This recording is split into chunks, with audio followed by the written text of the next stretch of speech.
Hello, all. Hello on this Friday evening. On this beautiful Friday evening. Oh, God, it's one of those days. I always catch a cold on these kind of days. Good days and bad. It just depends. If I wake up at 80 degrees and go to bed at 80 degrees, I'm good. I swear I can never get right with weather that goes from cold to hot, cold to hot, cold to hot. I always will have this perpetual cold. So, we didn't make too much news today. There was no major too much news. But I wanted to come on and reiterate some things regarding the sisters that are in the news, right? Some of my sisters who are in the news. And these ladies, the five that are on thumbnail. You see the women on the thumbnail, Candace, talking about her, and then Harris. And then we're talking about the two Congress ladies. And then we're talking about last but definitely not the least, Ilhan Omar. Jeez, I can't never say that name, right?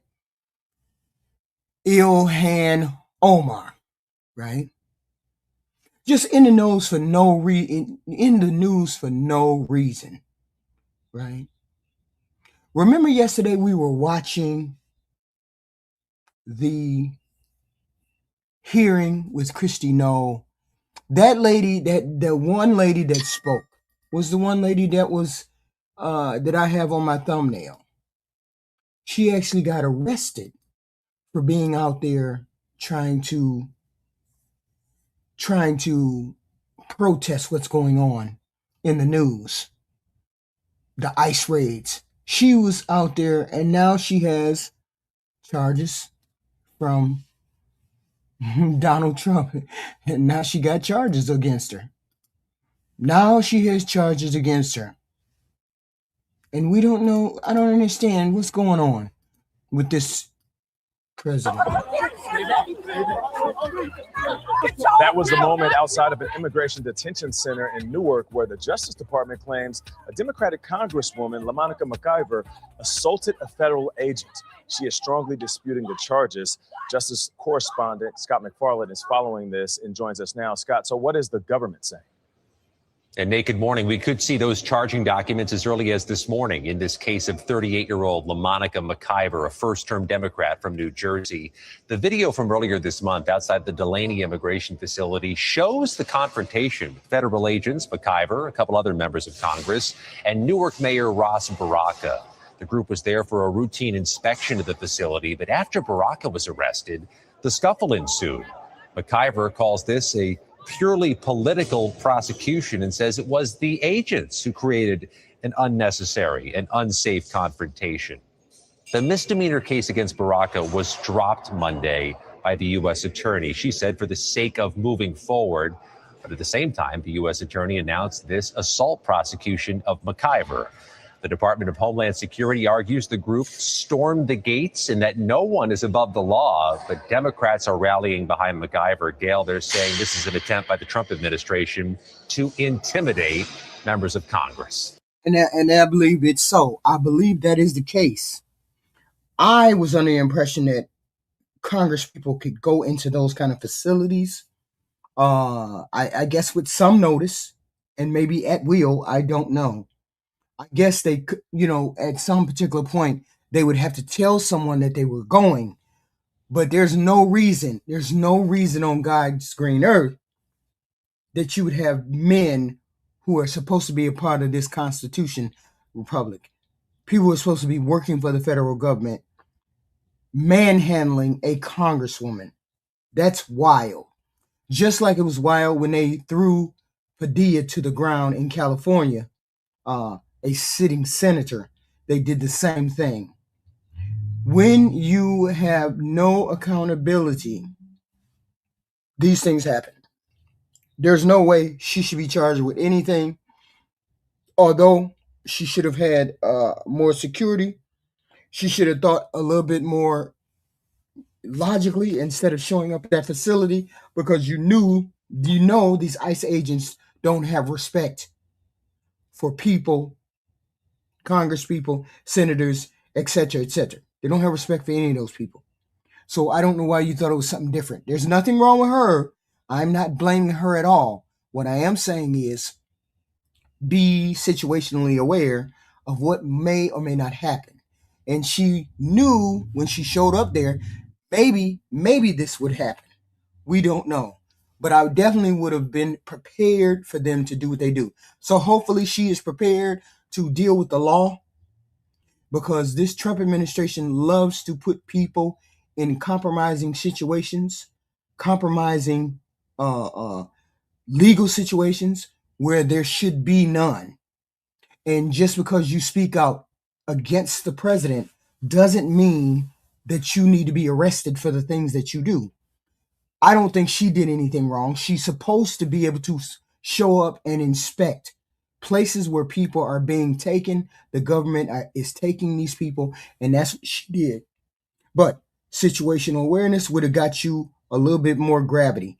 I would have been like, okay, I ain't finna go there and they finna throw me to the ground, right? Of course, I ain't going there like that.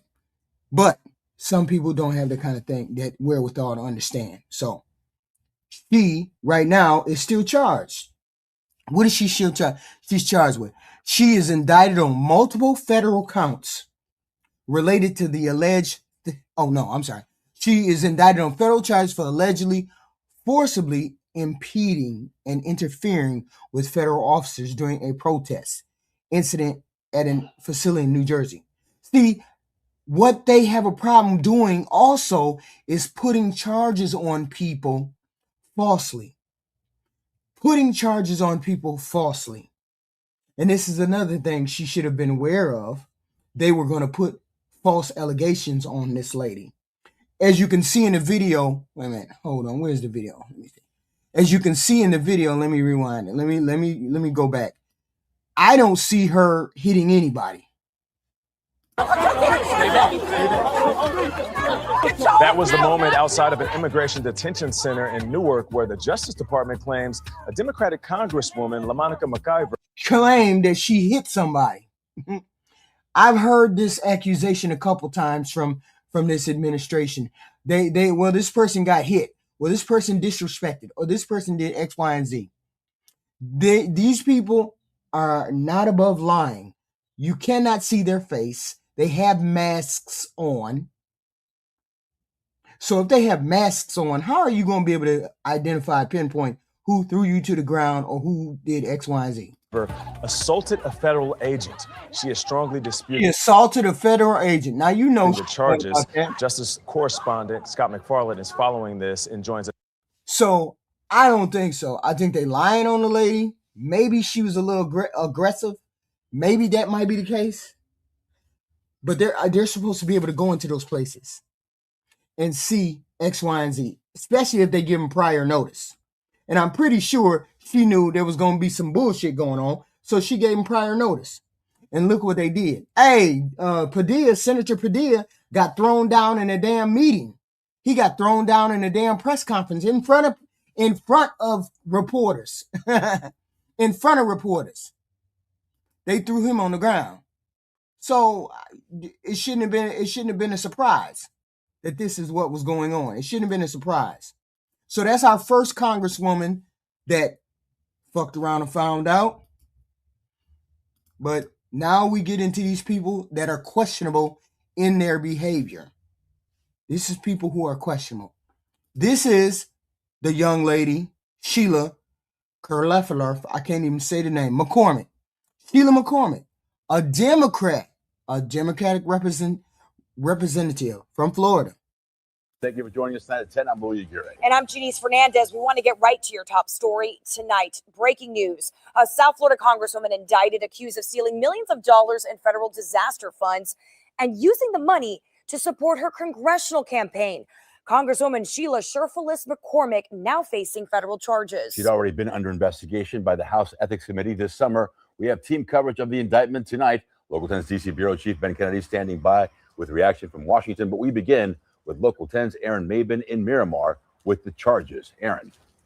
But y'all remember, right? Y'all remember when they were giving money away in the summer 2020, 2021, right? They were giving money in the summer.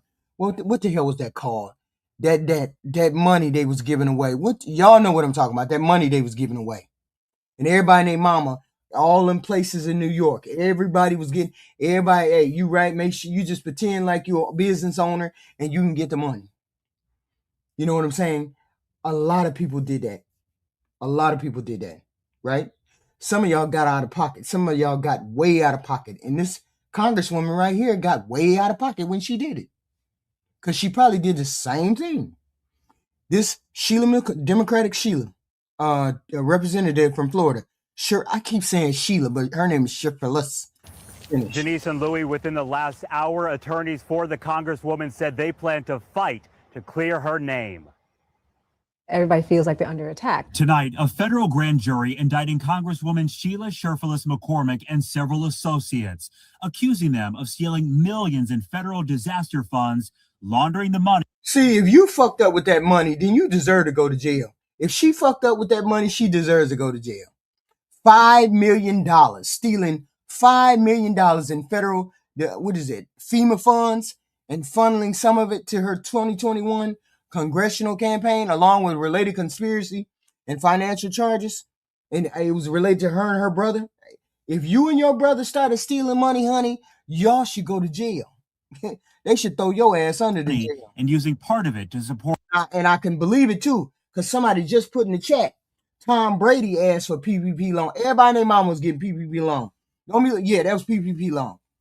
Don't be looking down on poor people, because poor people wouldn't have got a shot at no damn money. Poor people wouldn't have got a shot at no damn money if they wouldn't have lied and said what they did.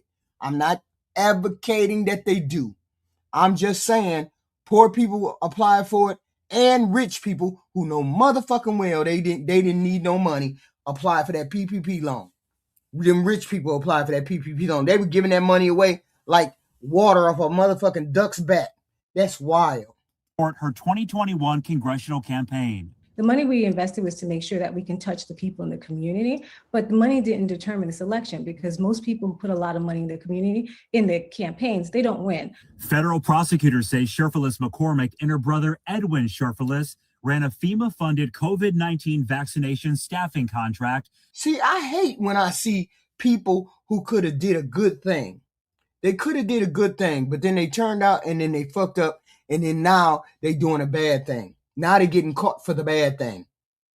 This is trash, and her brother and her, you make it seem as though it's charity, and then you end up stealing the money. Money is the root of all evil. It is what it is. People are going to steal all the time. People are going to steal every day.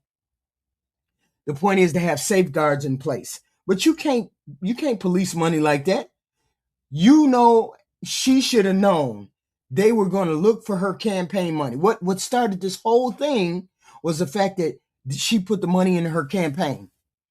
And people, watchdog organizations, look at that shit. So when they found the irregularities, where did the money come from? And it was irregular, and it came from this and it came from that, and they found out it came from a COVID-related funds. Oh, hell no. You can't do that. You can't do that. Through their family healthcare company. Prosecutors say in July 2021, the company received a $5 million overpayment. Prosecutors say the group diverted that money and tried to hide it through multiple accounts. The indictment says a large portion of those funds was used for campaign contributions and personal expenses. They tried to reroute the money to something else, which tells me somebody was aware that this money was not gotten on good grounds, which told me somebody was lying about the money from jump. You knew that money didn't belong where it was. My understanding was they got the wrong, what was it? They got an overpayment of $5 million. They got an overpayment of $5 million, and the people within this organization tried to hide the money. So that tells me you knew it was bad money. You knew it was not a good thing that they gave you the $5 million. You knew that this was somebody else's money, but you took it anyway. Now she's going to try to say, I didn't know, and then she's going to throw her brother under the bus. Or whoever else is there, she's going to throw them under the bus. Because She probably the first generation done got out of the off the poor circuit of the family. She's probably one or two of the ones that got off the poor circuit of the family. They just ain't got away from scamming. See, I came from that type of family where my dad's side of the family they were like hustlers and scammers, and they did things to make money. Like they shot pool and won money. They had pool shooting contests, motorcycle riding contests. Or they did things like that, and they did the go to the Walmart and steal a whole bunch of clothes and then sell type thing. They were doing that. They were doing that kind of shit when they were kids. They would do that kind of shit. So it wouldn't bother them to meet people who broke the law and that kind of thing. But it's one generation, like I'm one generation from that particular thing in families. So she's probably one particular generation from doing that in her own family. So it is what it is. I get it, but she's going to have to throw her brother under the bus, or she's going to have to do something. But she did work there. So $5 million overpayment. That's what it was. It was an overpayment, and they took it. Just like they said, they tried to hide it. Whoever was in the organization tried to hide it. Her brother, cousin, whoever. Prosecutors allege the South Florida Democrat and Nadege LeBlanc arranged additional donations using straw donors, funneling money to friends and relatives who then donated to the campaign as if using their own money. So they knew, somebody in that organization knew that they was fucking with the money. Somebody knew. So you can't say you didn't know. Somebody in your family knew what time it was, and they acted accordingly. Hey, look, I understand. I don't like people who do stuff like this, but I understand I understand the mindset, because that's where she's from. Her and her brother gotta make money and ends meet. They started this freaking business or whatever, and it ain't no legit shit. It's just one of those for-profit or non-profit 503 or profit business, and they got money from people giving them money to help the poor people. I get it. I don't understand it, but I get what her and her brother did. Investigators say the Congresswoman, with the help of her tax preparer, David K. Spencer, filed a false federal tax return, allegedly disguising political spending and personal costs as business deductions. U.S. Attorney Jason Redding Quinones writing, "Public money belongs to the American people. When FEMA funds are diverted for personal or political gain, it erodes trust and harms us all." Attorneys for the Congresswoman writing, "She is a committed public servant who is dedicated to her constituents. We will fight to clear her good name." If convicted, the South Florida Congresswoman could face up to 53 years in prison. The co-defendants could also face decades behind bars. We're live in Miramar tonight. Aaron Maben, Local 10 News. Aaron, thank you. Our team coverage now turns to Washington. Okay. So she has to do what she has to do, right? She's done. She's done. I don't know whether she's done as a senator. I don't know whether she's done with X, Y, and Z. I do know the poor lady, she had to resign because she went through an ethics investigation in the House. I don't know whether they found out something was wrong. I don't know whether they found out whether she had done it, but I do know her and her brother are going to face some tough times, because you can't convince people that you didn't know, because you all were funneling the money. So apparently she knew. Which gets us to this lady right here, right? Ilhan Omar. What can you say about people? What can you say about people in there's always going to be a scapegoat somehow, some way. And Ilhan Omar may be because she's a Somalian, and people associate Somalians with the scammer. Did anybody know about that one girl who said she got hit in the face with a brick? I don't know whether it was a year ago or 2 years ago or something. She said she was outside the club and she got hit with a brick. She was Somalian too. She looked just like them. She looked just like they ass. And she scammed her way into, what the hell is that called? You know where they set up that money? They set up that money. She got donated money to. So she did that too. So I'm assuming that Ilhan Omar is a part of the group that always gets lumped in. It's always lumped them into the same thing. Nobody has said anything about Ilhan Omar doing anything inappropriate, right? Nobody has said that. You sound dumb, Nick Piper. You sound dumb as hell. You know you sound dumb as hell. Because there's human beings on this planet that are dumb as fuck that are Republican. So stop saying dumb shit. That only makes sense. So Ilhan Omar has relatives and friends and whatever, because you can't tell me she didn't know, because she's from that Minnesota area, so you can't tell me she didn't know about motherfuckers doing scams. You finna run for goddamn Congress and you don't know the people around you are scamming. You a lie. You had to have known. You had to have known something. Somebody told you something, X, Y, and Z. And when you became aware of what they were doing, why didn't you make them people shut that shit down? If you were aware of it before they got arrested, why didn't you make them people shut that shit down or say something to the people and say X, Y, and Z? But she didn't say anything, so she let it go ahead. She let it go wherever she let it go. And now everybody thinks, excuse me, everybody thinks all Somalians are scammers. See, I've never met a Somalian person, so I wouldn't know whether they were scammers or not. You don't have any case for saying she's a scammer, so stop saying she's a scammer. Everybody's a scammer. Just like you don't like people calling black people thieves and fucking murderers, shut your ass up about her being a scammer. Y'all wild. Y'all wild. Let's listen to Omar.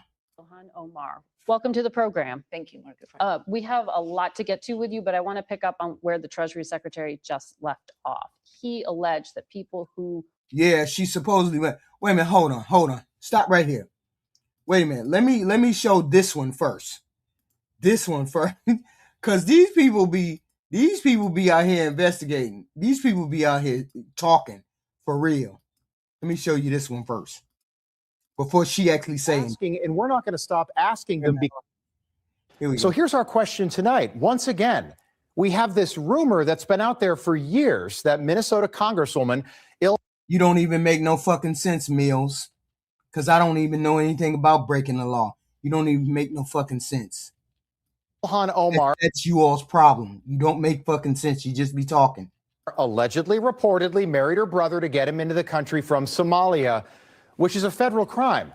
Now, she's denied the rumor, but not really. When the White House Rapid Response Team posed the question this week asking if she married her brother, she didn't deny it. She answered the question with another question.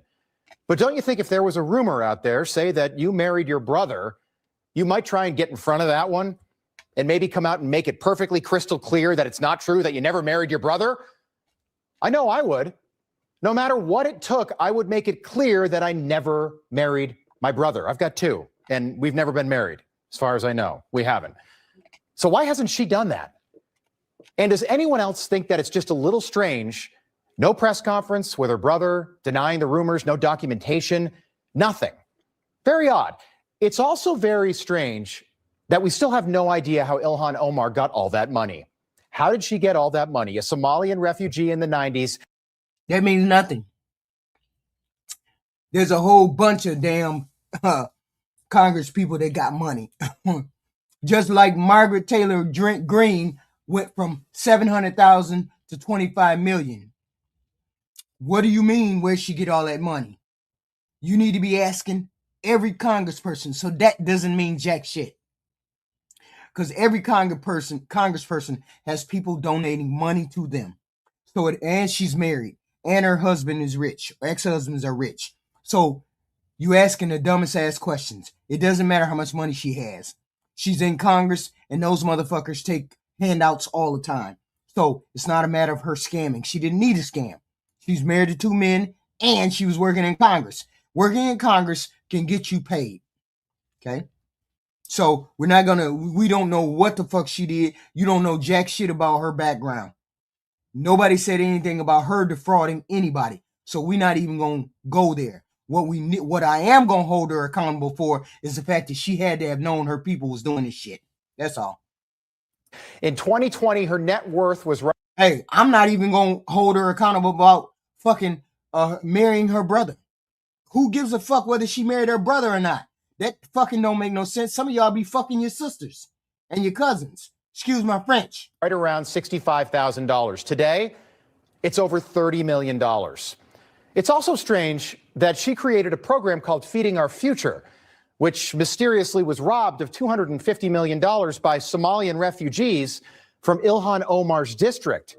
That program lost $250 million, and now Ilhan Omar is worth $30 million. Again, the program lost $250 million, and now Ilhan is worth $30 million.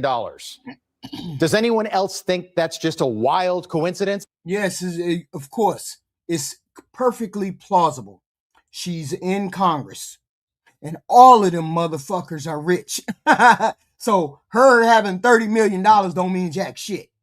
That don't mean jack shit. That means she got that fucking money from fucking whoever the fuck them other people get money from. That's wild. We don't. And we know Ilhan didn't win the lottery. We know that. And if she was just lucky playing the stock market, look. And we got weak minds over here. Mind your fucking business or go out of the chat. One of the two. TF troop. I got to meet her financial advisor because he might be the best on earth. These are all questions that we think are worth asking, and we're not going to stop asking them because we think you deserve to know the truth. Well, we know the truth. We know the truth. We know that it doesn't matter how she got the money because she could have got it from Congress.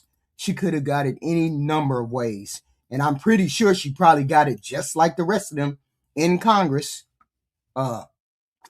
getting from her constituents or whoever, her donors, her big donors.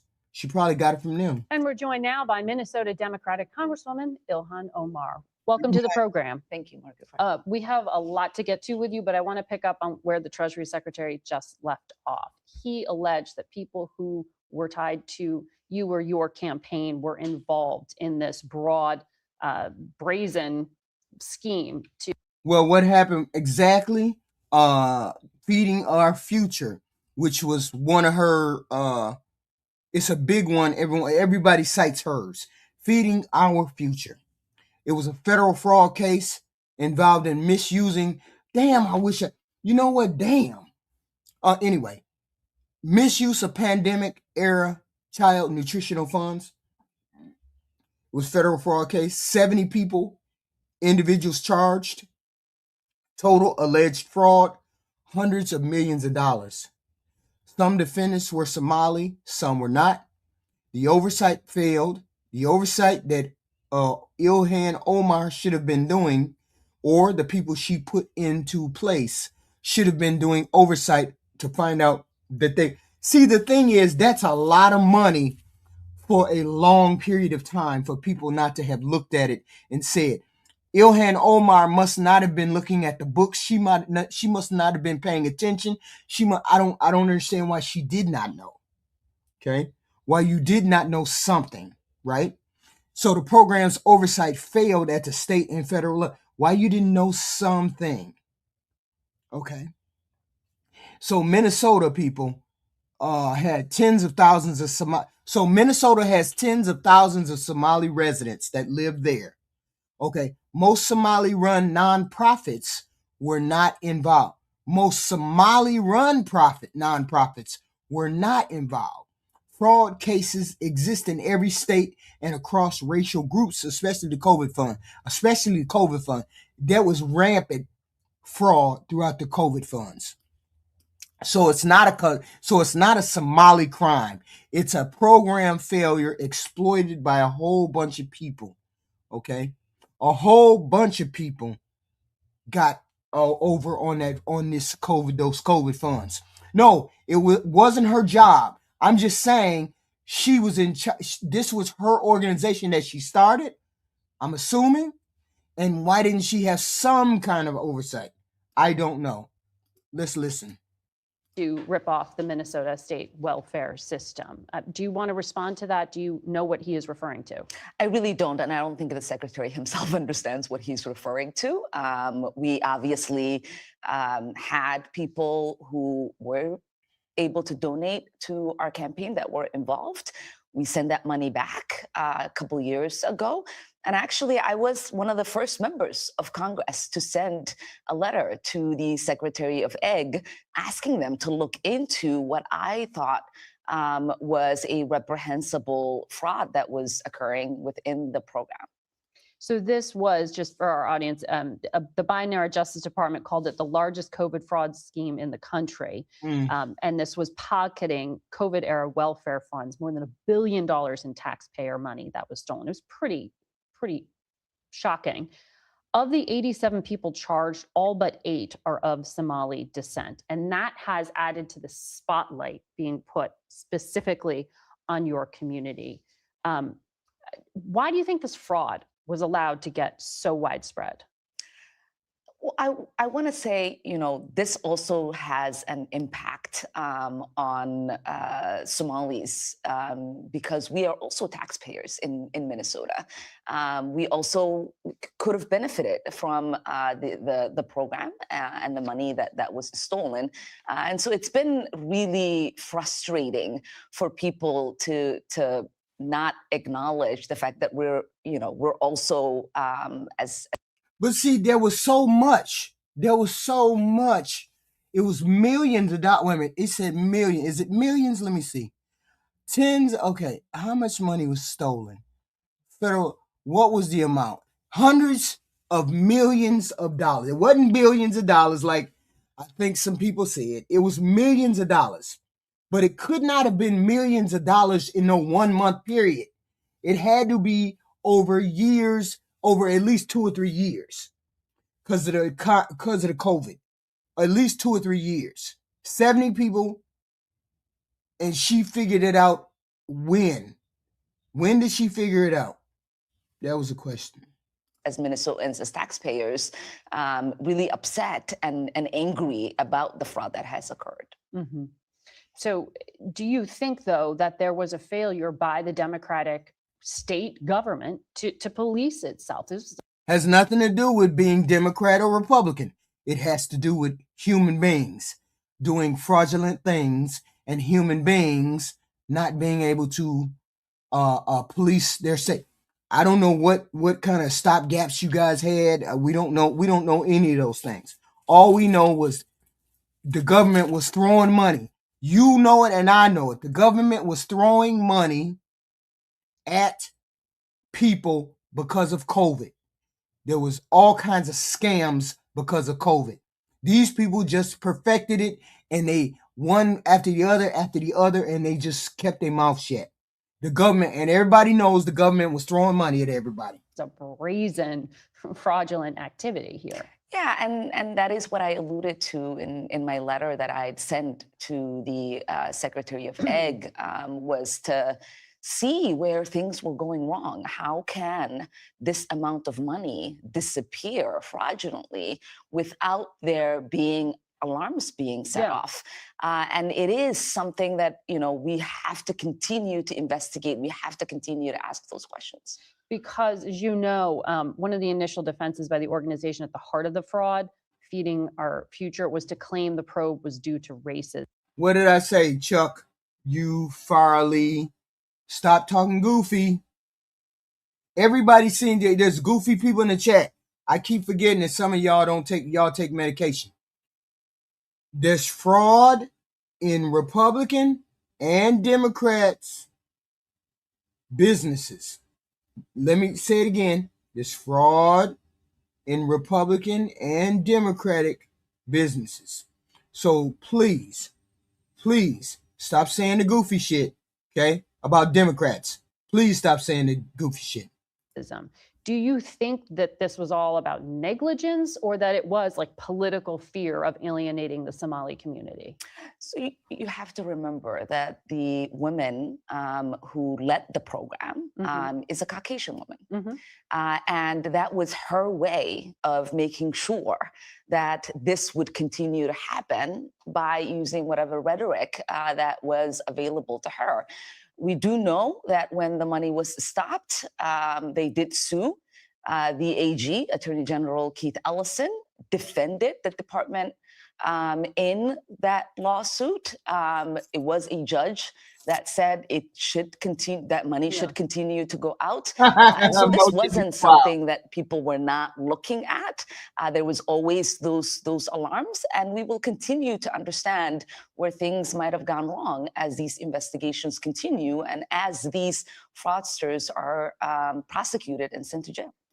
Oh no, I don't overlook Republican or Democrat.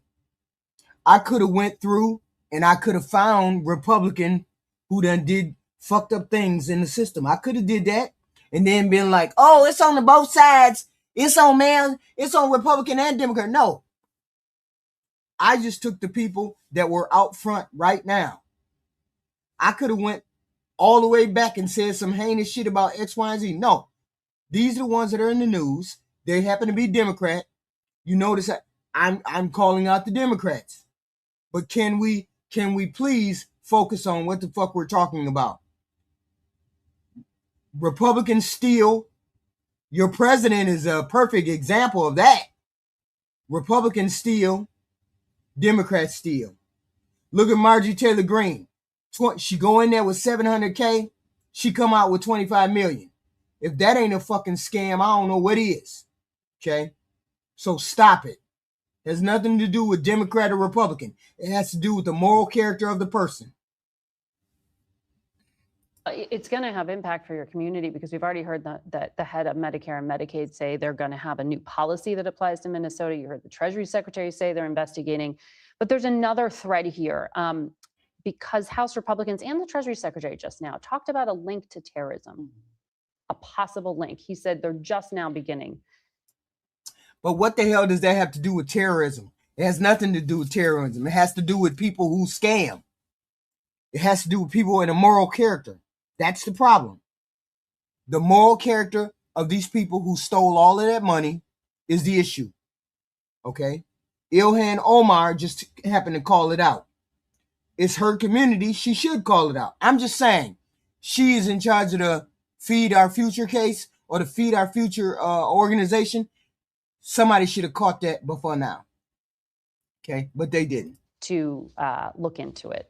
How confident are you that that's a false claim? I'm pretty confident at the moment because there are people who have been prosecuted and who have been sentenced. If there was a linkage in that the money that they had stolen going to terrorism, then that is a failure of the FBI and our court system in not figuring that out and basically charging them with these charges. That's the whole point. They're just trying to hook you up and say that just because you're Somalian, just because you're who you are, they're just going to try to put you're from overseas, you're from Somali, then you must be a criminal. And that's the drumbeat that this corrupt administration has been beating all the time. If you're illegal, if you come from a different country, then you must be a criminal. That's the drumbeat that this administration has been beating. Every time you turn around, they beat that same drum. And so I do know that for many years, this sort of like alarm that there is money being transferred through the airport in bags and going to terrorism that accusation has always existed. There's never been here and there in those accusations. But if that is the case, if money from U.S. tax, it's not $1 billion, it's millions of dollars, not $1 billion. Dollars is being sent to help with terrorism in Somalia. Rob, how you come in the chat crashing out? How you come in the chat crashing out? You need to control yourself. You really do need to control yourself. You come in somebody's chat, talk like this. That's wild. That there's no self-control there. We want to know. Yeah. And we want those people prosecuted. And we want to make sure that that doesn't ever happen again. So there are 80,000 people of Somali descent in your state, but the president has been very focused, not just on them, but on you. In this extraordinary cabinet meeting, he said Somalis, quote, come from hell. They complain and they do nothing hit but that door. bitch. DW, hit that door. Take a listen. These are people that do nothing but complain. They complain. And from where they came from, they got nothing. We don't want them in our country. Let them go back to where they came from and fix it. Thank you very much. That knocking is... Yeah, but that's not something that should be supported. We shouldn't have that kind of conversation from a president. What the hell is wrong with y'all? Y'all don't have no standards for your president? What the hell is going on? You condone this kind of talk from your president. That's wild. I don't care what happens. She's not the person that stole the money. So therefore, you shouldn't be talking to her like that. And you're the president. You should be having those conversations behind the scenes, not in front of the whole world saying these kind of things. This is wild. Vehement agreement from his cabinet members there. I just wonder what the reaction is in You your say so, district Stacey. to have that from the highest office in the land. It's disgusting. It's completely disgusting. These are Americans that he is calling garbage. And we feel like there is an unhealthy obsession that he has on the Somali community. And hey, them your people. Them your people, lady, that was stealing like that. It's enough of them. It's enough of them for people to say, half of y'all had to know. All I'm saying is a lot of y'all had to know, man, I'm getting this money. We started this goddamn no profit place, and they giving us money. They sending us $2 million. They sending us $3 million. A lot of you people did that. A lot of your people did that. So somewhere along the way, something didn't smell right. I don't know whether she should have known or she shouldn't have known. I'm not saying personally she should have known, but I'm saying if she ran a nonprofit, she should have had her nose to the grindstone. She should have had her ear to the ground, and she should have figured out what was going on with her people. That's all. Minnesota has a lot of goddamn people, but damn. All of them was getting money? Everybody was getting money in the city? An unhealthy and creepy obsession that he has with me. I think it is also really important for us to remember that this kind of hateful rhetoric and this level of dehumanizing can lead to dangerous actions by people who... Wait a minute, how many people live in this? How many of them damn... I didn't even know it was that many damn Somalian people that live there. Let me see how many damn people live in that state. Listen to the president. And 95% of the Somalis in your state are U.S. citizens. Yes. Just for clarity there. But the president has restricted all immigration processing, including asylum claims from Somalis already on U.S. soil, along with 18 other countries.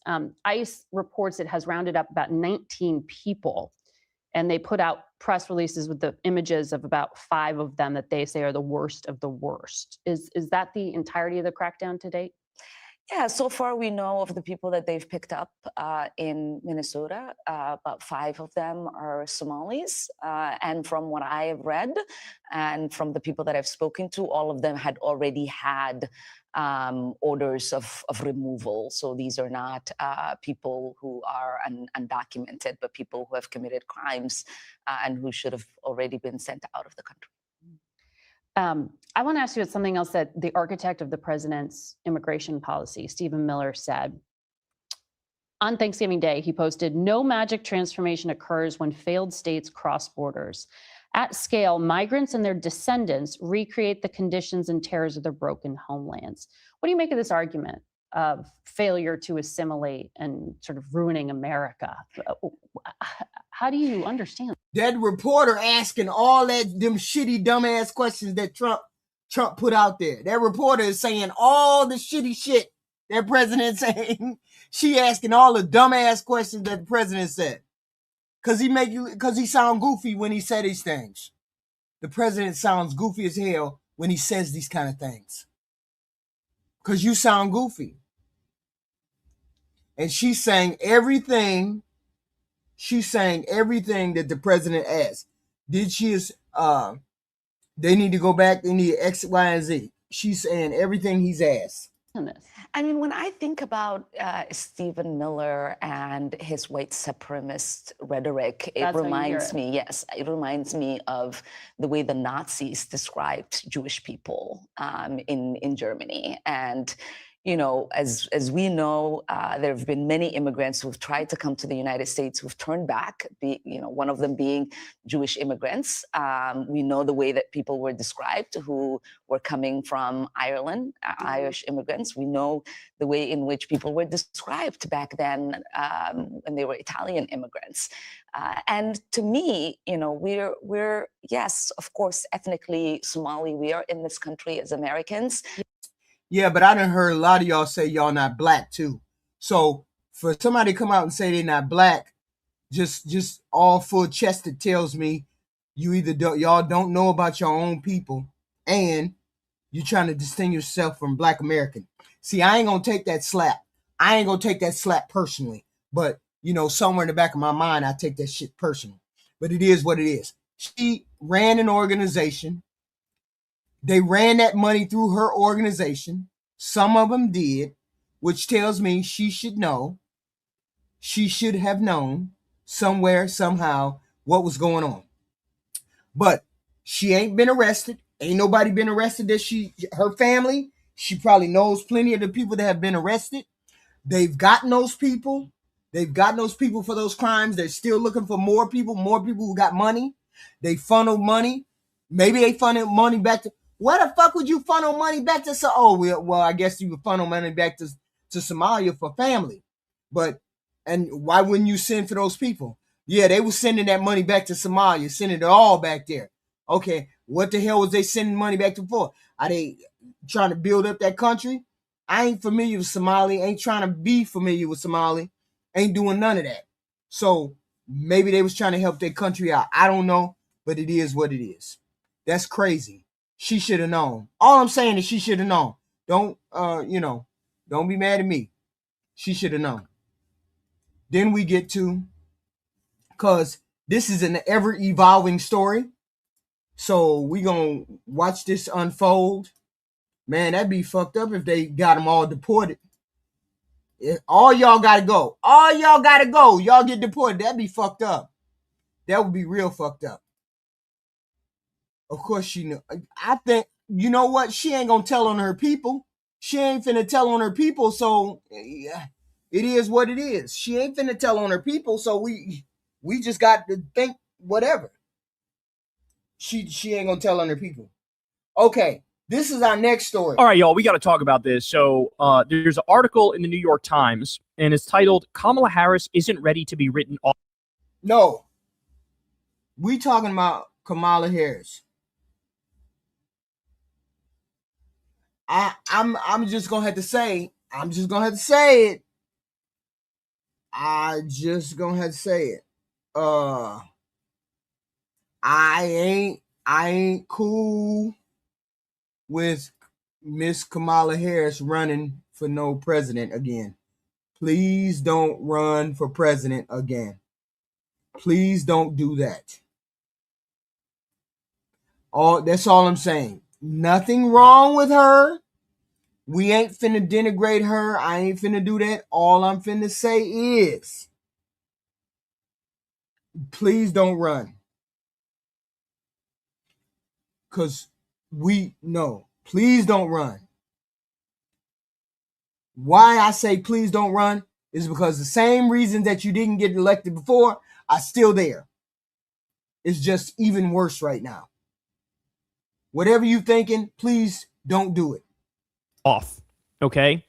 Politics and Poll Tracker says Kamala Harris does not fear losing to other Democrats if she runs for president again. Yeah, you better, because I'm betting on the white boy. I'm telling you right now, I'm waiting on the white boy, the one I want. Y'all already know who he is. And is unconcerned about potential rivals seizing the spotlight because she is already so well known. In other words, hey, I have name recognition. I ran already. I got a leg up on all of you people. Tell you right now, any halfway decent white boy is going, and he's a Democrat, he's going to win. Any halfway decent white boy is going to win. If he above board, he ain't got no scandals, he ain't talking crazy, he going to win. Let's put that out there. He's going to win. The whole point is she can't win. You got men out there who are misogynistic. You got women out there who are jealous of black women. You got men out there who won't vote for a black woman or vote for a black, or don't want to vote for her because they don't think she's smart enough. There's plenty of people that won't vote for her. I just don't think she can win. I think the same reasons that she had, that she didn't win the last time, would be the same reasons right now. And and my whole thing is if Gavin Newsom gets in a race or Beto O'Rourke gets in a race, we need a young, vibrant, energetic, and she might be okay. She is a decent candidate. She's just not our candidate. Okay? She's just not the candidate to be president. I don't think so. But listen. This is what she's saying.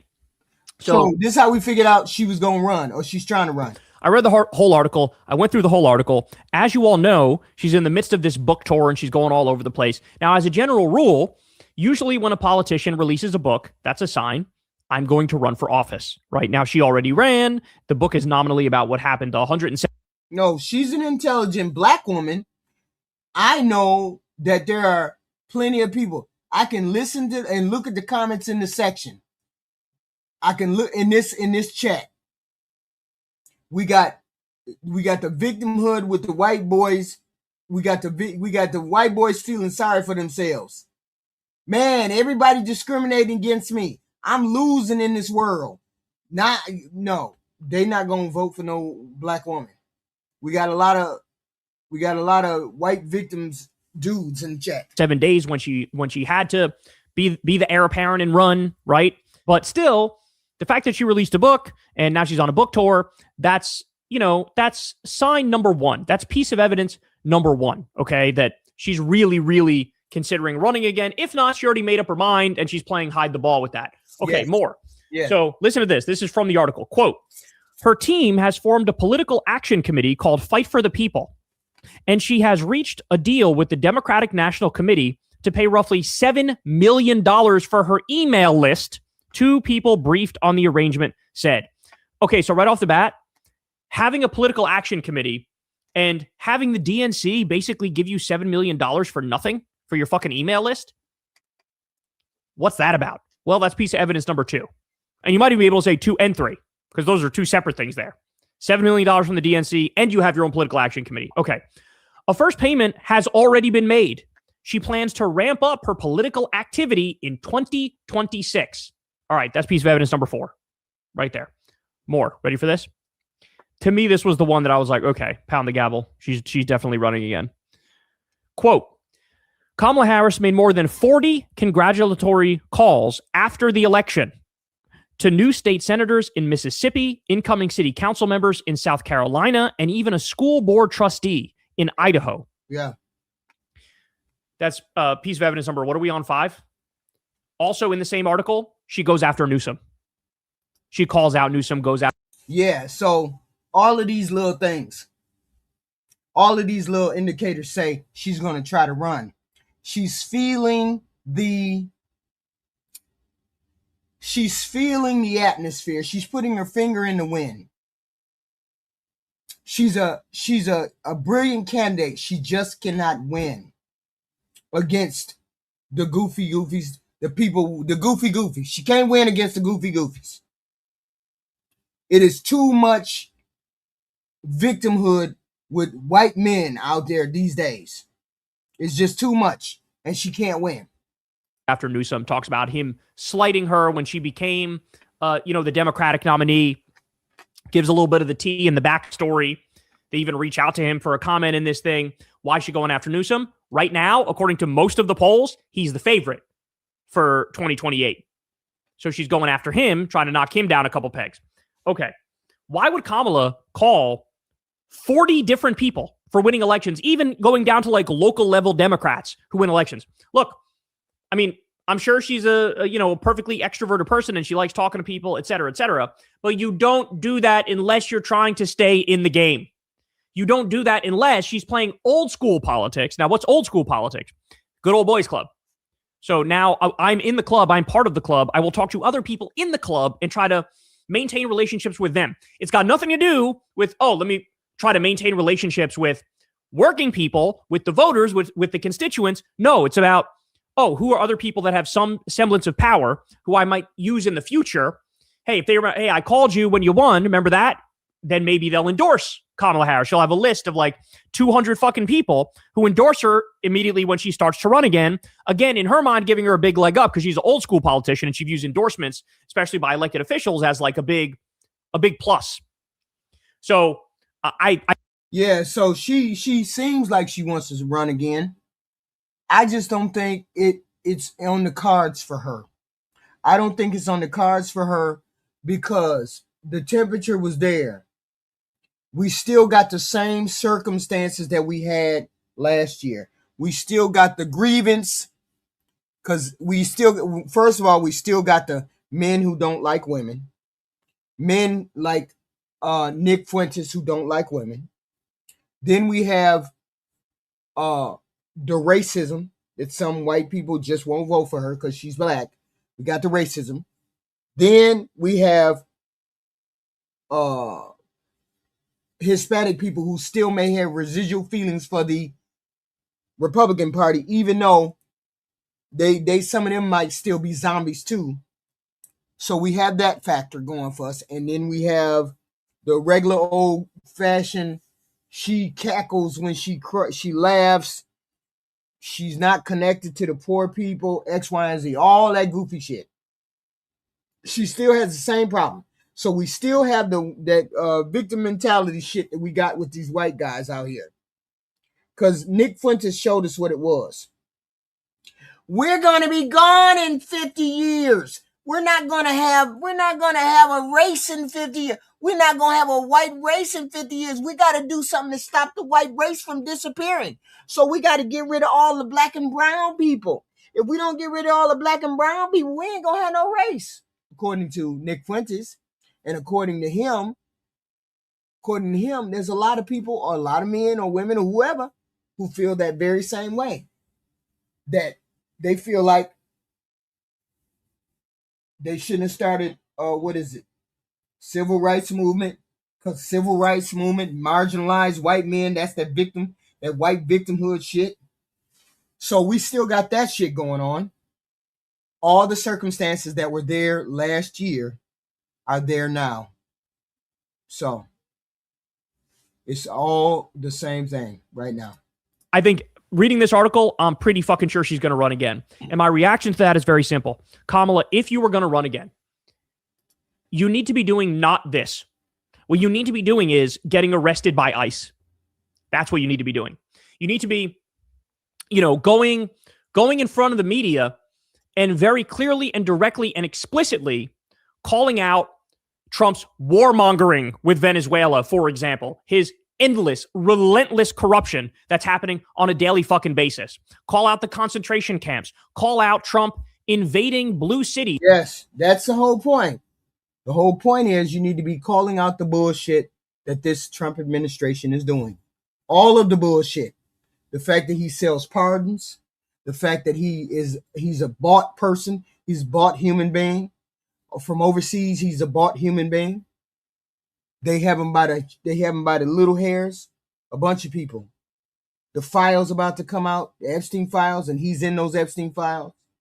There's plenty of things that people got him by the balls. I'd be hitting that beat every day. Okay, you call me dumb, you call me low IQ, okay, low IQ, yeah, but you like little girls. I'd be hitting them every day. Yeah, I might be low IQ female, but you like to sell pardons. Oh, okay, I'm a low IQ individual, but you're the most corrupt president or most corrupt administration that we have had, and you have the most incompetent people. I'd be hitting them every day. I wouldn't let them get away with jack shit. Okay, I wouldn't let them get away with nothing. That's what she should be doing. He's telling the truth. She need to be hitting his ass, hitting Trump's ass every day. With the Red State National Guard, which is basically like a soft civil war. You need to be calling out the big bullshit bill and alligator Auschwitz. Call out the 17 million people kicked off of Medicaid by these fucking Republican ghouls. Y'all see those three? Y'all see him just come up with those 3, 4, 5 things that Trump did, that Trump is doing? Kicked off Medicaid, shitty ass big blue bill. All of those things are shitty, and people think they're shitty. Call out the fact that Trump is trying to double, triple, quadruple, and in some cases more than that, your health insurance premium by not extending the Obamacare subsidies. There's one. This is what you need to be doing. You know, instead of working. No, Chuck, you're just slow and you haven't figured out that your president is shitty. This is not satire. Instead of taking $7 million from the DNC for basically fucking nothing and calling politicians, how about working with activists more directly? How about that? Working with activists. So again, she's doing all the things that a standard politician, like a in the club politician, would do. Yes, and you're going to lose because you don't know how to reach the people. You're so fucking 10-eared. Please don't run, Miss Kamala Harris. Please don't run. Because we cannot take another fucking Republican taking our country down the drain like this one is. We need to get out of the ditch. This person put us in the ditch. We need somebody that will get us out of the ditch. I don't know Gavin Newsom, but goddamn, he trolling the hell out of them goddamn president. Behind the scenes, if they were planning on running again, but she's doing none of the things that this moment requires, right? Right. Like Katabu Ghazaleh getting arrested by ICE and standing in solidarity with immigrants and protesting ICE. That's the sort of leadership that we need. Thank you, because most people disagree with what ICE is doing. You need to meet the moment. You need to meet the moment, goddammit. And meeting the moment means taking your ass out there, getting arrested by ICE, calling Donald Trump on the carpet every 5 minutes. Y'all scared to get in the mud. See, my last name is Jones. I ain't scared to get in the mud. Y'all keep up with me. I don't keep up with you. So I'm ready to get in the mud with you. I'm ready to troll. I'm ready to do all that. I ain't gonna sit on the sideline and let you call me low IQ. Every time you open your mouth and you put your mouth on me, me and that president gonna go round and round. Oh, okay. You wanna call me low IQ? Then I'm gonna call you a thief. I'm gonna call you corrupt. I'm gonna say you got incompetent people working for you. Okay, you wanna call me low IQ? I'm gonna say, no, you're the one that's low IQ because you bankrupted 6 goddamn casinos. Who the fuck bankrupts 6 goddamn casinos? Only a low IQ person. Oh man, I'd be all up in the dirt with damn Trump. Taking it, that's how he won. That's how he won. Taking it straight to the people. I'd take it straight to him, just like that. Right? The anti-oligarchy tour that Bernie and AOC were doing. That's the sort of shit that we need.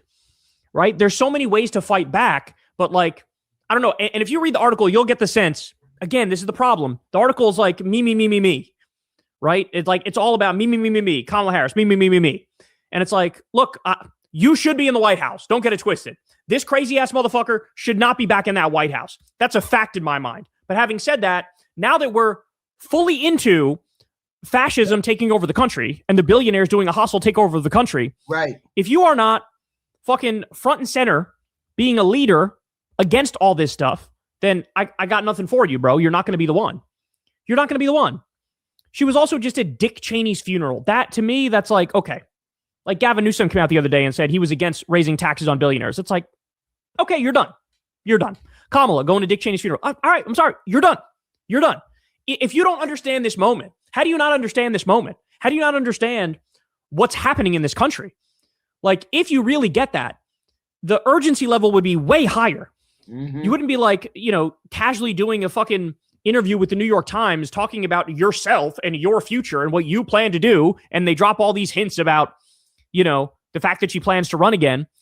It would be a 5-alarm fire. Your fucking hair would be on fire. You would be acting like this is much more dire than you currently are. And I guess that's the thing that frustrates me about her, right? Is she still is acting like it's a normal time. It's not. This is not fucking normal. None of this is normal, man. Oh, ain't none of this is normal. So for any Democrat who wants to fucking be the one, you got to fucking wakey. Look, I'll give another great example. Chris Van Hollen. Yeah. He's treating the moment with what it deserves.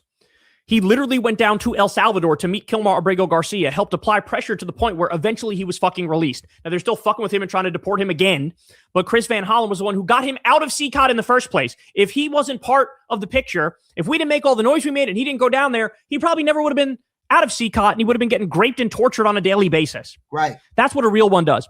Van Hollen also got a Palestinian American released. This Palestinian American was a hostage in Israel. Van Hollen was able to get him released through diplomatic pressure that he put on Israel. That's some real shit. That's some real shit. Like, if you're not calling out Trump's fake Gaza peace deal, if you're not calling out the Venezuela warmongering, I'm not interested in you. If you're not saying the enemies are the billionaires, I'm not interested in you. Right.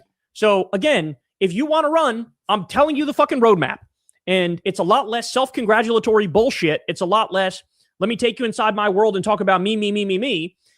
It's a lot more, I'm going to meet with activists. I'm going to be on the front lines. I'm going to fucking genuinely put myself in danger, right? Like, shout out to fucking Letitia James, for example. They tried to indict her one time, failed. They just tried again, failed. And like, the reason they're coming after her so aggressively is because she actually fucking made it hurt for Trump. Like, she actually hit a nerve. She ended up winning her cases in New York, the civil cases. She ended up winning those shits, proving he did, insurance fraud and business fraud and tax fraud and all sorts of shit. He owes a shitload of money. So he's like, throw the book at her. They're going to go after the real ones, right? And so, like, you should be making yourself a target. Right. Make yourself a target. Make yourself a metaphorical martyr. Not in the sense that they kill you, but in the sense that they go, oh shit, they're actually effective, which is why we need to fight back against them, right? So anyway, that's where I'm at on this. But guys, I'm telling you, she's going to run again. If you go read that full article, you will get the exact same taste. And honestly, I think it's a shame because I think her moment is past, and I think she should realize that. Yes, her moment is past, and she's a decent human being. I'm not going to take anything from her, but you can't be running. Look. How do I say this and I ain't trying to be fucked up about it? How do I say this and I ain't trying to be fucked up about it? I'm trying to say, no. I'm trying to say no. We want to win in November. We want to win in 2026. You ain't going to let us win. You running is not going to make us win or let us win. Okay? Now, here's Candace. We're gonna deal with Candace because Candace be on her own little fucked up page, right? Candace Owens be on her own little fucked up page. So we're gonna listen to a little bit of this. I remember her saying something about her being somebody being the mean girl to her. Barry Weiss is being the mean girl or whatever. Candace don't realize that she's a mean girl too. Candace is the mean girl who is jealous of everybody. Or she's jealous of the things that people do. She's always got to be front and center. She's always got to be the center of attention. She's always the one that has to be out there talking. She's always one of those people. She's one of those people. And because she wants to be in the front, in the limelight, she's taking all the hits. And I get it. I do. You want to find out who killed your friend. I know that's okay. But the thing is, she apparently, like me, doesn't believe that Erika Kirk is really as broken up as she seems to be. She does. Yeah, honestly, I'd vote for Jon Stewart too. I would vote for Jon Stewart. I would. If he ran, I would vote for him. Because he seemed to be smarter than the rest of he seemed to be smarter than any candidate that they could put up. And he'd run circles around J.D. Vance. J.D. Vance is so slippery and slimy, and he's so bought. And I think he's bisexual. And I think him and his wife are like done and over with. No, ain't nobody voting for the goofy J.D. Vance. Ain't nobody trying. Y'all gonna push that propaganda campaign. Y'all gonna do that. But the minute somebody find out he liked to wear makeup and he liked to dress funny and he kind of questioning his own sexuality, that shit gonna be over. Truly, because we knew Charlie, and now we are getting an opportunity to know Erika. Plus, later on in the show. And here's my question with this Erika Kirk. And I just can't, and I could not get past it. I tried to get past it when Charlie Kirk died. Why is it that if she was such a good friend of Charlie's, why didn't she attend the funeral, or did she? If she was his best friend, he was her best friend, why wasn't she up there comforting Erika Kirk? Why wasn't she up there holding her hand? Erika Kirk would have wanted all the support she could get from her friend. Okay? From her husband's friend. Why wasn't she at the funeral? And why wasn't she up there with Erika Kirk? And why hasn't she called Erika Kirk and asked Erika Kirk, can we sit down and have a conversation, Erika? I mean, me and you talk? You know I love Charlie. You know I loved Charlie. You know there wasn't nothing romantic between us. Can we talk? Because I really would like to hear your thoughts. Really, really. Why is it that she hasn't went to Erika Kirk and said that? If she was just so good a friend of Charlie's. I don't know. Somebody got to explain it to me. Why wasn't she invited? Why wasn't she invited? Wasn't she good friends with Charlie? Isn't this woman the woman who said she forgave her husband's killer? Right? Wasn't she the one who said she forgave her husband's killer? Why couldn't she invite Candace Owens? She apparently spent time telling other conservatives that she hated Charlie. So Erika Kirk was telling people that Candace hated her husband. That's wild. You all please hit the like, share, and subscribe. We have content like this every day. Please and thank you. This is the first quarter of the day. Yes, please and thank you. Hit the like, share, subscribe. And I asked her, why wasn't she invited to the funeral if she was such good friends? Why wouldn't you rush to the funeral? So that tells me when he died, you were already estranged from Charlie Kirk's wife. Why were you estranged from Charlie Kirk's wife? That's the question. Why were you estranged already? He died and immediately she said, I ain't inviting you to the funeral? But you're claiming that you're good friends? And he was sending you text messages? So that did prove that you guys were good friends. But why wouldn't the wife approve of you being good friends? So it's Knives Out for Tucker Carlson. As always, he's trending right now because he has officially waded into the who killed Charlie Kirk narrative. And since he is not a bought and paid for Fed, he is siding with not just the American people worldwide. And he says that he's not buying the official narrative. And there are some lingering questions.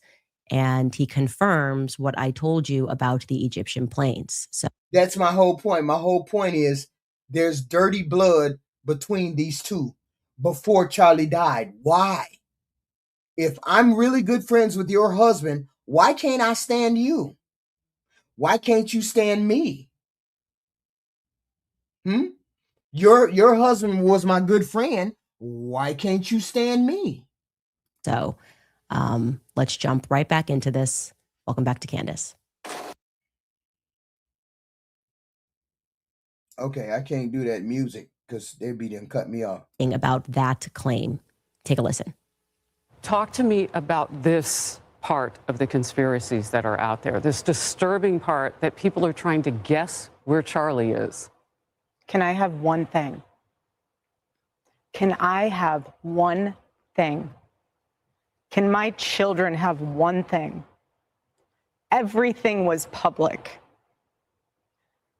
We will be building the most beautiful memorial for my husband at Turning Point USA, and it will be for the world to see, and it will be spectacular, and it will have basically museum style for our Charlie, for my Charlie. But can I have one thing? Can my babies have one thing where we hold it sacred, where my husband is laid to rest, where I don't have to be worried about some secular revolutionary coming and destroying my husband's grave while my daughter is sitting there praying? One thing. This is my husband. Yes, he was Charlie Kirk to the world, and I know so many people love my husband, and I am grateful for that. But this is my husband, and I want to be able to have one thing left that is sacred to our family, to my in-laws, to my babies, and to my parents. One thing. For some god-awful reason, I can't believe in her sincerity. Maybe that's the word, sincerity. I have a difficult time believing in her sincerity. There's a story. There is a story behind why Candace was not invited to the funeral. There was dirty blood. There was dirty blood between them before Charlie died. Apparently, according to some of you guys, she was asked to resign because she said Hitler was a good guy before he started doing all of the murking the Jews and all that kind of weird shit. He was a decent guy before that. So she got fired because she said that. Okay, fine and dandy. But Charlie apparently did not hold that against her because Charlie and her were friends even after that. She spoke with Charlie after that. So I'm assuming, and this is a big assumption, that this was personal. That this animosity between Candace and the wife is personal. But why would it need to be personal? Why would it need to be personal? Why would I need to have a personal relationship with you to the point where you didn't invite me to my friend's funeral? And if I would have showed up to my friend's funeral, would you have had me thrown out? Okay, so on its face, I actually agree with that. I think that when people are being buried and where they're being buried and how their funerals are done, that is very private matter. Okay, so objectively, I agree with what she's saying. Okay, but subjectively, because we are dealing with the subject of Erika Kirk and what transpired immediately following Charlie's assassination, this is going to be read as Meghan Markle syndrome, okay? Meghan Markle syndrome, where you want privacy when you want it, but you want publicity whenever you want it, and that just doesn't work, okay? There's nothing wrong with that. There's nothing wrong with that. People need privacy.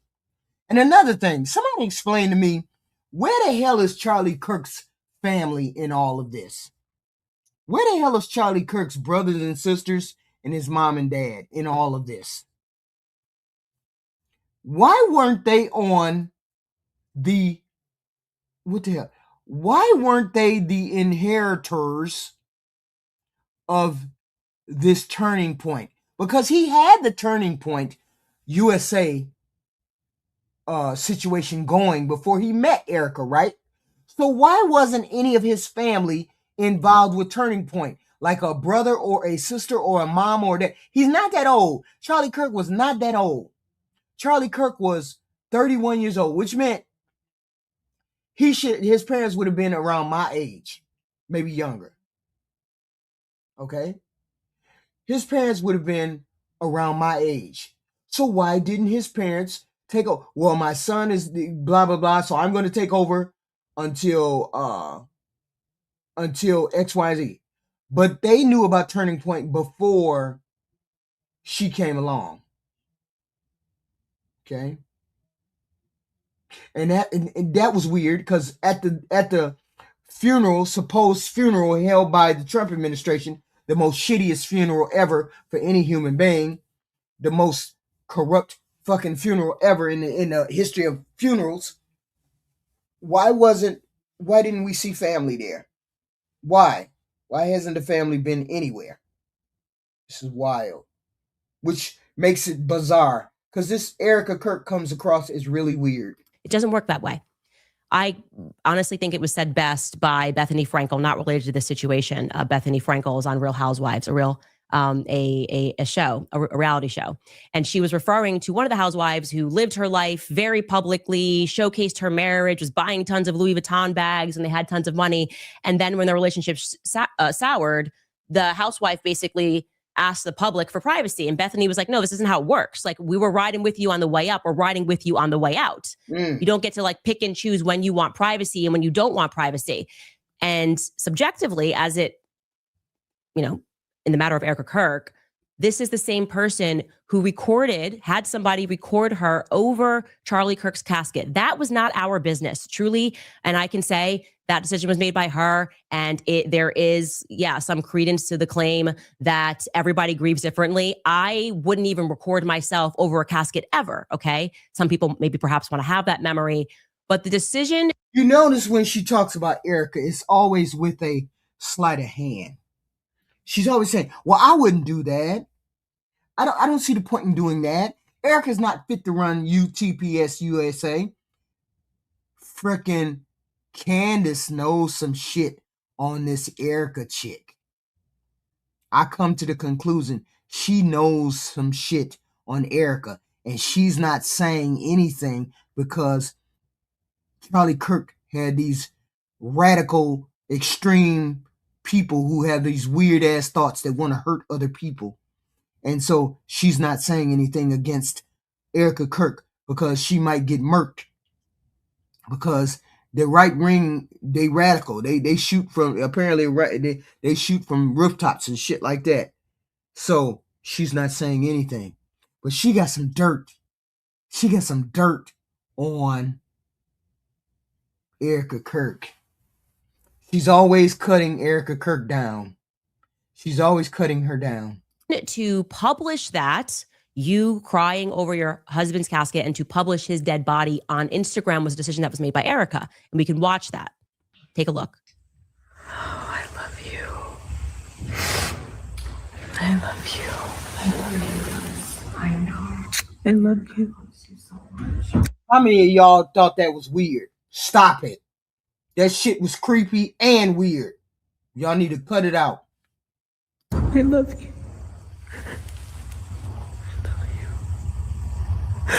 God bless you.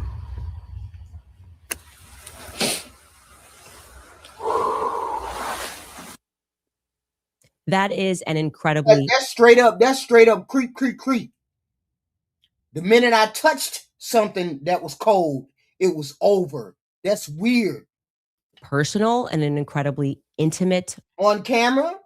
An intimate moment that you invited the public into, okay? There was no reason to do that outside of wanting to share something that was very private with the public.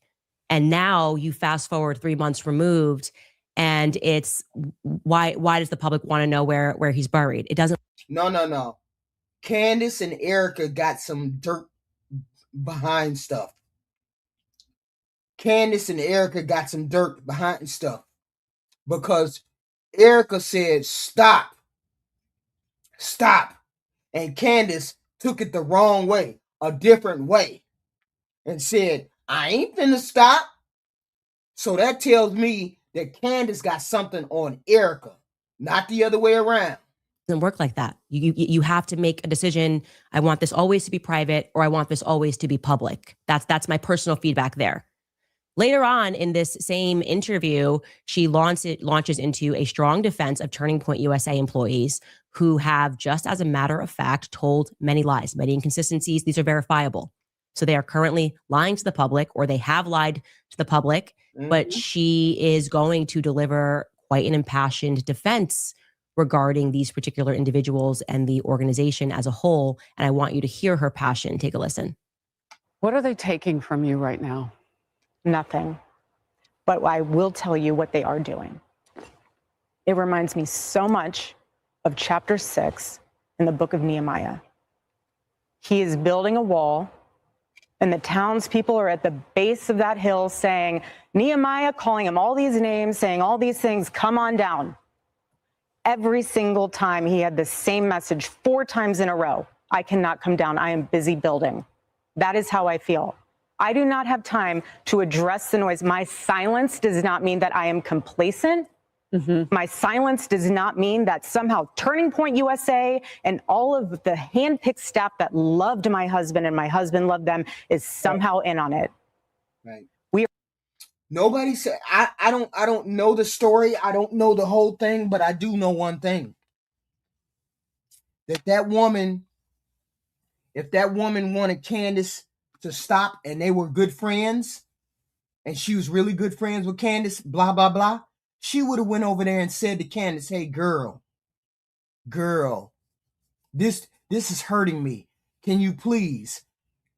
I understand you trying to find out who murked Charlie. I understand. But can you please do it on a less public scale? If they were friends, Erika could have called Candace and said that. But they're not friends. They're not friends behind the scene. What happened between Erika and Candace that they're not friends? In their church life, they may have been okay in the church life because Candace worked with Kirk. But what happened after that? What happened in their personal life that Candace can pull this fucking move on the widow and the widow not call her out? My husband wasn't your friend. I don't know why you over here trying to investigate, blah, blah, blah. Most people would have called Candace out by now and said, I don't know why she's talking about my husband. They weren't best of friends, X, Y, and Z. I don't understand. And she could have invalidated Candace from day one.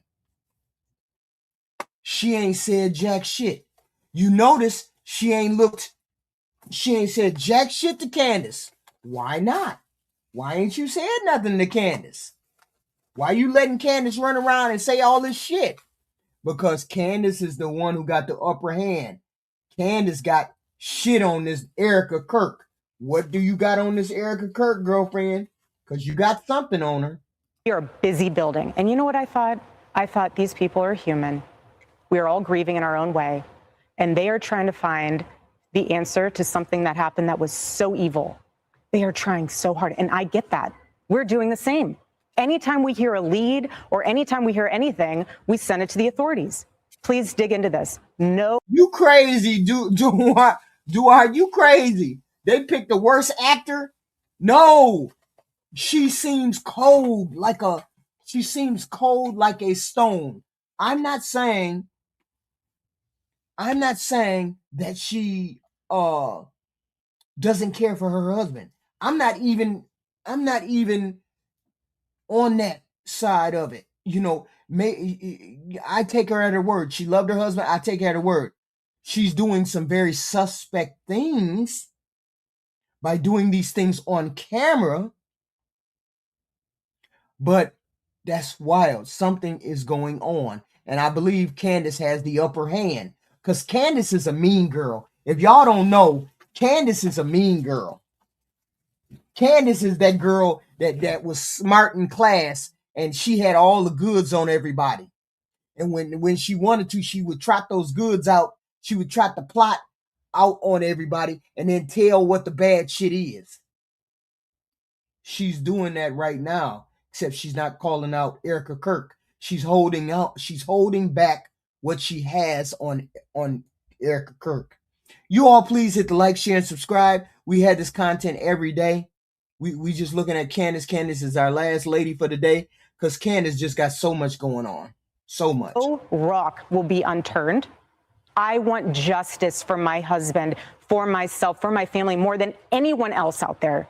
Yeah. So for me, you want to keep telling me to come down while we're building? I don't have time for that. Mm-hmm. But here's my breaking point on that. Come after me, call me names, I don't care.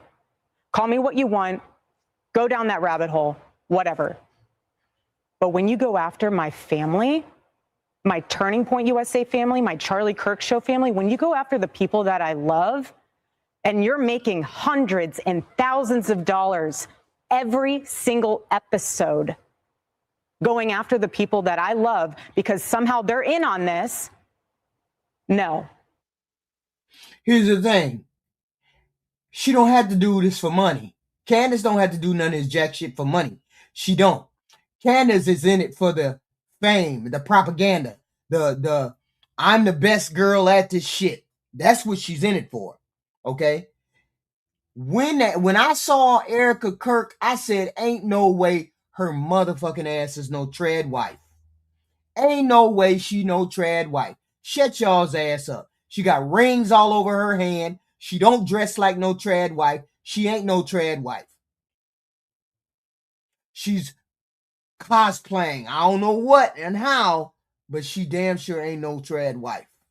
She's a modern, everyday wife. That's exactly what she is. Modern, everyday wife. And people just want to pretend like she's so religious. She's so into the church. She's so X, Y, and Z. No. Something is off about that lady. I don't give a damn what y'all say. She used to be a contestant. She used to be over in Israel or wherever. I don't know where she is. She traveled the world. Come on, y'all. Come on. I'm sorry, but that whole thing right there is frustrating. And I'm going to explain to you why. I just do not accept any of that. First and foremost, the idea that she does not have time. Okay, she definitely has time, okay? She's done Hannity, she's done The Five, she's done Fox and Friends, she's done Outnumbered, she's done Megyn Kelly Live, she sat down with the New York Times. She made time, by the way, in case you don't remember, to fly to DC for Sergio Gore to be sworn into the ambassador to India, as the ambassador to India, which feels kind of obscure and not necessarily related to Turning Point USA affairs, building affairs, or whatever it is. But sure, that's fine. I mean, obviously, you're also allowed to be a person if that's the homie and that's what you want to do, sure. But we are indeed speaking about a coast-to-coast flight to stand up next to somebody and basically say, Charlie loved you. That was like the whatever 15-second speech that she gave, right? Here's actually, we have a clip of that speech that she gave. Yeah. Well, he was also very good friends with a guy named Charlie. We just knew him as Charlie, and his wife, who we love so much, is here with us. And maybe you and me, burnt. You and me both. You know how close they were together. Maybe Erika, you could say a couple of words, please. I'm honored to, sir. Charlie loved you. It's hard not to get emotional because I know that he would have been the first phone call when he found out that you were going to be taking this position. And the way that I was able to witness the two of you work together for years and to champion and support the president was absolutely humbling to witness. And I am so proud of you. And Charlie is going to be with you every single day in spirit. And I will be praying for you every day because I know that this is just the beginning of an incredible opportunity for you. And sir, thank you for allowing Sergio to have this beautiful moment. Thank you very much. Thank you, Jonathan. There's definitely some dirty laundry between her. Look at Candace's face. Look at Candace's face. Not a damn smile, not an acceptance, not anything. Something happened between her and Erika. Erika, damn, maybe Candace know that Erika was fake. Maybe Candace got an idea that she found something out about Erika and never revealed it to Charlie. Maybe she, you know how Candace like to investigate motherfuckers? Maybe she found out something about Erika and she never told Charlie, but she always had this thing about staying away from his wife. I don't know. That's just an ambassador. And that could be it too. That could be it too. Maybe Erika's just racist. That could be it too. To India swearing in ceremony. Again, if that's your friend, you want to be there, that makes sense. She's also a person, and she can decide what she. I was asking that same question, Janice Farmer. I was about to ask that same question. I thought maybe that was a trad wife thing, but it's not. She wants to do there. But the point that I'm making is that's a coastal flight that she made to be there to watch a paper get signed. She has also made time for an upcoming CBS News town hall sit down with Barry Weiss, which was filmed today. So Erika Kirk has time. She has time. It is just what she means to say, not her priority, which is you are allowed to prioritize things in your own life. But this is not a matter of time constraint. It is not her priority to respond to the majority, actually. The majority of people think of this as BS. The majority of people think Turning Point is acting suspicious. Mm-hmm. And she does not feel that it is what she wants to do as a matter of priority, responding. Okay, that's fine. Now, to that point that people are making hundreds and thousands of dollars, I just don't get how there's not someone on this very large PR team, as we're seeing these PR campaigns go out, and go, hey, maybe we should strike that. They made $40 million like 2 nights ago at Mar-a-Lago. Maybe that feels kind of a little bit like let them eat cake-ish. Oh, and we've made more than separately from Mar-a-Lago, Turning Point USA since Charlie. So Erika's out there on the let's raise some money circuit. I thought Turning Point USA was making money. I mean, I thought she didn't need to be out there, with a cup in hand. So she needs to have her cup in hand, or what are we saying here? Charlie was killed, just so you guys know, this is a fact, has made more than $100 million. That is separate from the $40 million they made at Mar-a-Lago the other night. So since Charlie has died, that organization has taken in $140 million. But gosh darn you people that are making hundreds of dollars every day on YouTube talking about Charlie Kirk's assassination and the BS narrative that is being fed and the very obvious psychological operation that is being employed to make you accept the BS that they are trying to sell to us. Gosh darn you. Did you make $1,000 today? Speaking about Charlie Kirk? Well, you should be ashamed of yourself, says Turning Point USA, who in large part made that money because of those very people who gave to the organization immediately following Charlie Kirk's assassination. And the thing that is especially absurd about that is trying to almost like, I want to be clear that Turning Point USA is my family. The Charlie Kirk show is my family. She's just expanding the wings of people that we're not allowed to critique because they're in the family. If you call them fam, you can't critique them, right? Oh, I'm sorry. We actually are showing a clip of Rob McCoy defending a pedophile or trying to launder the reputation of that's fam. That's the CK show fam. Oh, I'm sorry. We are actually pointing to the fact that we know for certain that this person or organization is sexual deviant. That's fam. That is my, don't you get me upset. I know that this is a now $150 million in the last 3-month organization and we employ tons of people, but you can't critique. You can't critique the fam. And I hate to say this, but I'm going to be very clear here. This is why there are many people who do not believe that women are equipped to lead companies, because what you are watching here is an unbelievably emotional response that is absent of any logic, okay? If you really care about your team, answer the questions, okay? Just demystify the entire event. Answer, come out, sit down, answer. It's amazing that they follow her. They follow her wherever she go. They call her names. I heard the C word the other day. I don't know what that goofy person was talking about. Heard the C word. I don't know anything about Candace Owens outside of this Charlie Kirk thing. I don't know anything outside of that. But I know she's a mean girl. I know she's one of those people. Okay? I do know that.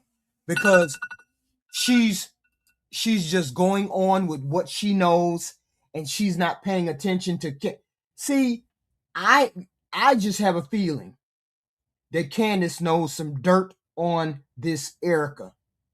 And Erika ain't finna call her out, because if you call me out, I can't be sure that you won't put my shit in the street. Erika don't want Candace on her ass. This is what you don't want. People like Candace, you do not want on your ass. Y'all can call her a grifter, you can call her whatever you want. But the lady does have her ear on the ground. And you have to admit, some of the shit that she came up with about the Charlie Kirk attack, the Charlie Kirk murking, is legit. These are legit questions that she might have. She might be way off. I don't care. I don't care what you say, but those damn text messages, that shit don't sound right to me at all. That shit don't sound right to me at all. At all. For the questions, so people don't think Turning Point USA looks so suspicious. Don't try to like mom the organization and say, well, mother's upset because people are coming after her kids and all of this multi-million-dollar subsidiaries. That's my children, okay? The multi-million-dollar subsidiaries, Turning Point, like Turning Point Action, all that, those are my kids. So you can't critique them. Not a good idea, okay? It may work in PR world. You guys, I know how it's an obvious PR campaign. It's never been more obvious of a psychological operation. I actually wish they would put me on payroll so I could help them make these things look more organic than having every single person that has been telling us to stop asking questions all make the exact same video within 4 seconds of each other, being like, whoa, Erika Kirk shuts down. No, she didn't even respond to one of the conspiracies. She gave us emotion. She said, I'm a mother, I am a wife, and we never asked about whether she was a mother or wife. We want to know if she is a CEO and a chairman. And a CEO and a chairman has to compartmentalize. A CEO and a chairman cannot respond to valid questions and critiques about finances, about shady actions that are being taken by people that require presidential pardons, people that are meaningfully asking why we are not getting a clear answer of what took place on September 10th. A CEO, okay, does not get to respond and say, that's my family. Yeah, she got a point there. She has a serious point. This is not a person that should be running TP USA. She shouldn't be running it. She should have waited a year, and then once she did her recovery from being a widow, then she should have stepped up. She should have had somebody in the interim take over and do what needed to be done. But she immediately took over. She said, I will be doing it within a week. And now she has this stone face everywhere she goes. Like, I don't give a fuck whether he got shot or not. I don't give a fuck whether he did or not. I'm taking over. I'm doing what I got to do. That's the whole point. She's not believable because she's trying to, you notice how, what is it? Andrew, a person who has a psychopath. There you go. A psychopath pretends to have emotions, but they really don't. I'm not saying she comes across as a psychopath. I am saying you're running in close fucking second. Erika's running a close fucking second. That's all I'm saying. Because all the shit you have done, creeping people out, kissing a man on camera, hugging JD Vance like you and him is getting down in the nitty gritty. Everything that she has done so far has come across really, really odd for a widow. Okay, that's the energy of what I would expect from a mother speaking to a teacher, which I was this mom, like that's my kid. Okay. And I'll shut this down right now. That's my child. This is not a child. Turning Point USA is an organization. And Erika already had an uphill battle to climb, like that she had to climb this because, by the way, just because if this was Goldman Sachs and the president of Goldman Sachs you better stop that CDA. Hey, all things can be on the table. All things. Managing director over at Goldman Sachs died in a horrifically violent way. The Goldman Sachs family might mourn for a couple of months, but they would have instantly had someone to replace that individual. And beyond that, they would have never accepted the public and the people that are investing money, they would have never accepted, well, he's gone, but here's his wife. She already had a hill to climb here, right? Like, this does not make you qualified because you love someone to take on their job. I am not qualified to do what my husband does. That's why I said I wouldn't want to be the CEO and the chairman of a company. Actually, there's a great clip of Jordan Peterson asking that very question. Like, why do women want to be? Like, why would you want to have? It's actually a lot of work and it's very stressful and it's a lot of numbers and you're crunching numbers and you have to be everywhere. Okay. If you want that, great. If you built the company and you're in the room like Charlie Kirk did, and you have proven to the public, like, hey, I built this company. I didn't even go to college and I've been doing this for over a decade as Charlie Kirk did. You've earned that street cred. Okay. So she already had a hill to climb because now they're saying, well, this is his wife. And so, that's it. Well, now you're going to have to prove that you have the ability to be a CEO and a chairman and not just a wife who we. So do you all think that she is taking shots at Erika? Y'all think she's taking shots at Erika, or is that just me? I'm just trying to figure out, because you all probably know her better than me. I've only seen a couple of this lady's videos. Does she look like she's taking shots at Erika? Does she look like she's friends with Erika? Does she sound like she's friends with her? I don't know. It seems like there's a grudge going on, and she comes across as a mean girl. Maybe there's legitimate questions to be asked. Legitimate questions to be asked about Charlie's murking. There's legitimate questions to be asked. We get that. But why haven't they done it in the back? Why are they out here in the front? We expect emotion from, and you're rightful in that capacity. You are rightful to have emotion. You are rightful to be the aggrieved widow, but you don't get to just be widow. Candace and Erika? What? Into the position of chairman and CEO. You don't get to respond to, well, in this case, investors, donors who have given money and are asking meaningful questions with, no, you don't get replies right now because this is the Charlie Kirk show, fam. Doesn't work this way. Hey, y'all didn't see that? Y'all didn't see that show I did on what's her name? Candace's husband being gay. Y'all didn't see that show? Him actually being allegedly, let's say allegedly before I get sued, allegedly being gay. He was outed by somebody on TikTok. Her husband was gay. He was outed on TikTok last year. Okay. And the broader point by the guy that he actually tried to kiss and touch. Removed from Erika, which a lot of these mockingbird influencers seem to be making, is essentially they're saying to us that scientific inquiry and investigation in and of itself is now patently wrong, right? Essentially, we should just trust the state. Don't believe your own instincts. Don't believe your own eyes. Don't ask any questions. And I really want to stress to you guys how utterly ridiculous that logic is, right? Because if we follow that logic in any other situation, there would never be a crime solved ever.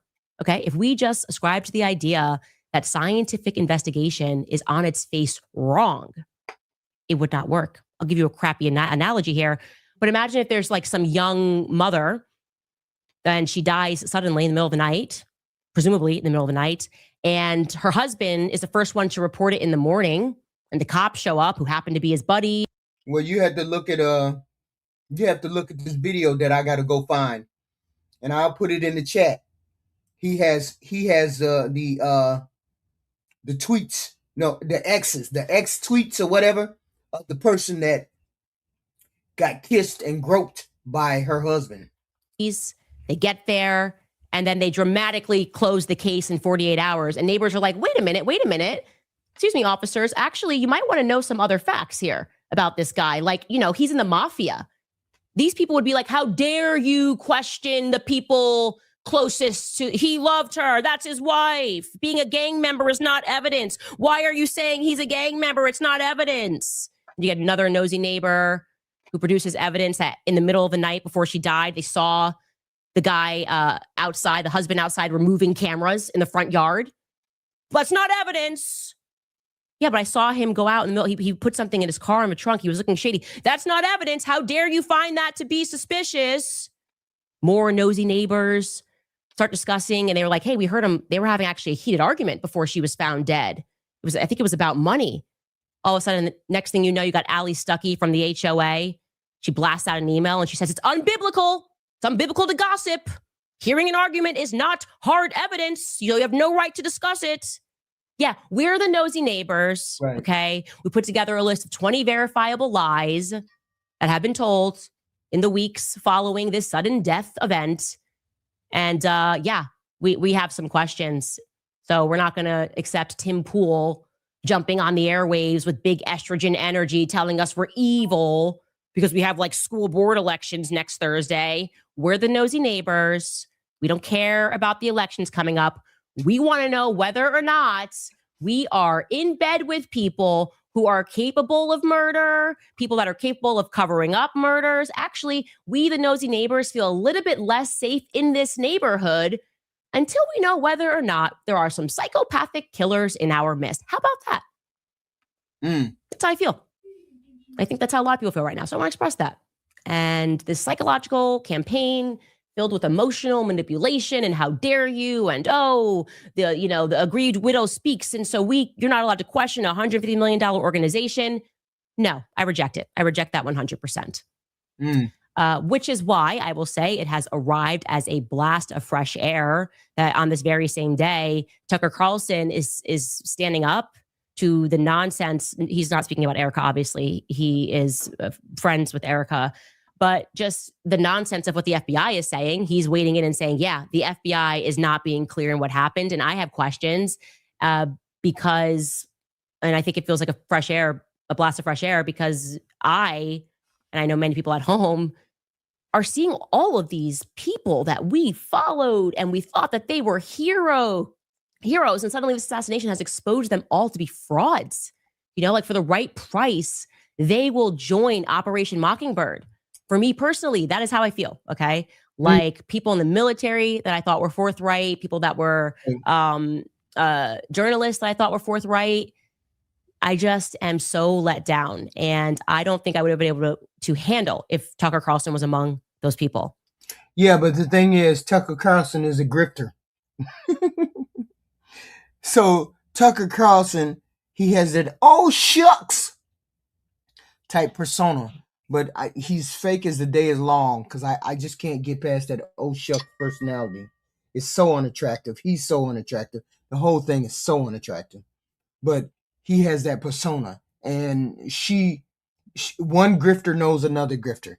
Maybe Candace used to be, maybe she's just trying to go legit. But she comes across as a grifter to a certain extent. But maybe she's trying to go legit. I don't know.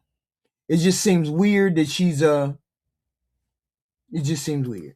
You need hard evidence.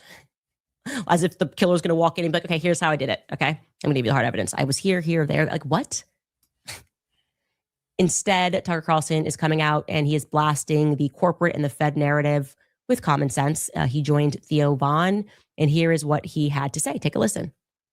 I don't understand the official story at all. Of his assassination? I don't understand it. And I want to make sure that there is a truly rigorous and honest federal investigation of it. And I'm definitely concerned about that. A. B. I'm saying to me, Tucker Carlson has always come across as a grifter. To me, he has come across as a grifter. He just seems fake to me. He can feel as real as he wants. He seems fake to me. She seems somewhat fake. She just seems to be one of those mean girls that has dirt on people, but she still comes across as fake. I think that I don't know many of the details, but I know that recently Candace said that Egyptian registered aircraft were following Erika Kirk, Charlie's widow, around for a number of years in different places in the world. That's one of the weirdest things I've ever heard. And I just want to say that is factually true. That's true. So that's like the one data point that I happen to know is true. What does that mean? I have literally no idea. I can't even guess, but that's very, very strange. And what is Egyptian? It could mean aircrafts from Egypt. Who knows? I think that they were registered in Egypt. Got it. And but that fact is true. So that enough. And it also her claim that, you know, there were kind of a disproportionately large number of foreign registered cell phones at the event. That's also true. So what does that add up to? I don't know, but it means that, you know, the FBI has a moral and legal obligation to look in every direction and to be open-minded, as you would in any investigation, in journalism, in science. It's all the same process. I don't know the answer, and I'm going to sift through everything as open-mindedly as I can, as honestly as I can, to get to what the truth is. That's science, that's law enforcement, that's journalism. It's all the same. That's justice. Right. And I just want to make sure that is happening. And I just don't have a ton of confidence in the FBI or the men who run it. And I'm not saying that out of ignorance at all. That's a scary part too. I'm not alleging anything. I'm just saying No. I think it's really important that we have that. Well, he sort of supports what she's saying, and there's nothing wrong with that. She did bring up legitimate questions. There are legitimate questions. There are legitimate things that need to be answered. We're not saying it's not. Nobody's saying that she shouldn't ask questions. My question is, if these questions occurred to Candace, why didn't they occur to Erika?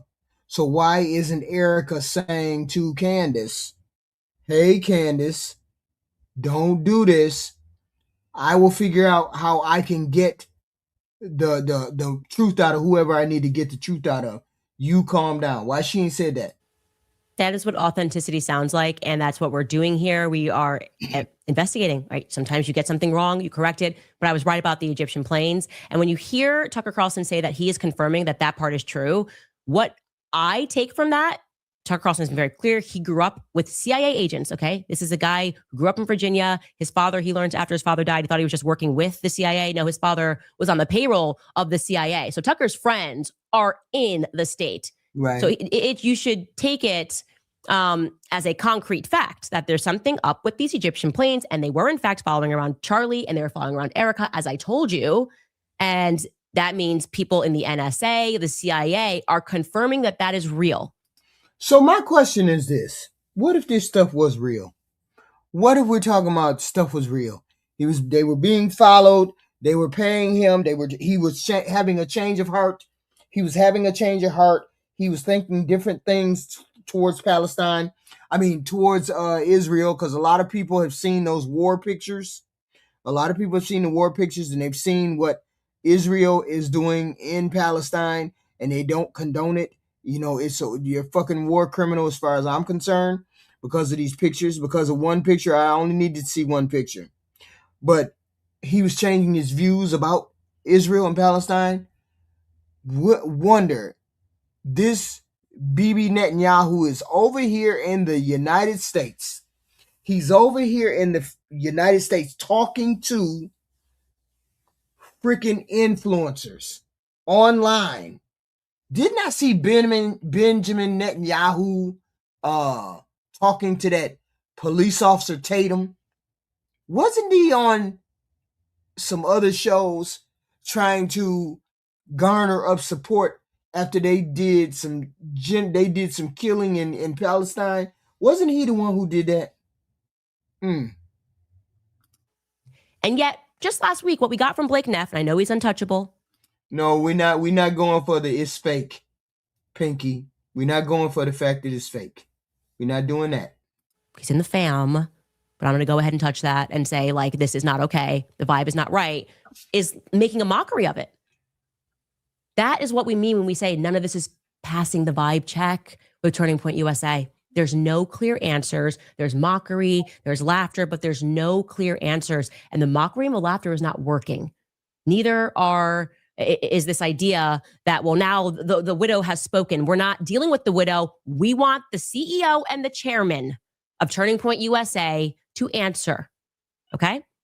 If you can't compartmentalize, then I don't see how you're going to be able to lead this organization in the future, because Charlie worked. We knew who Charlie was because he was authentic.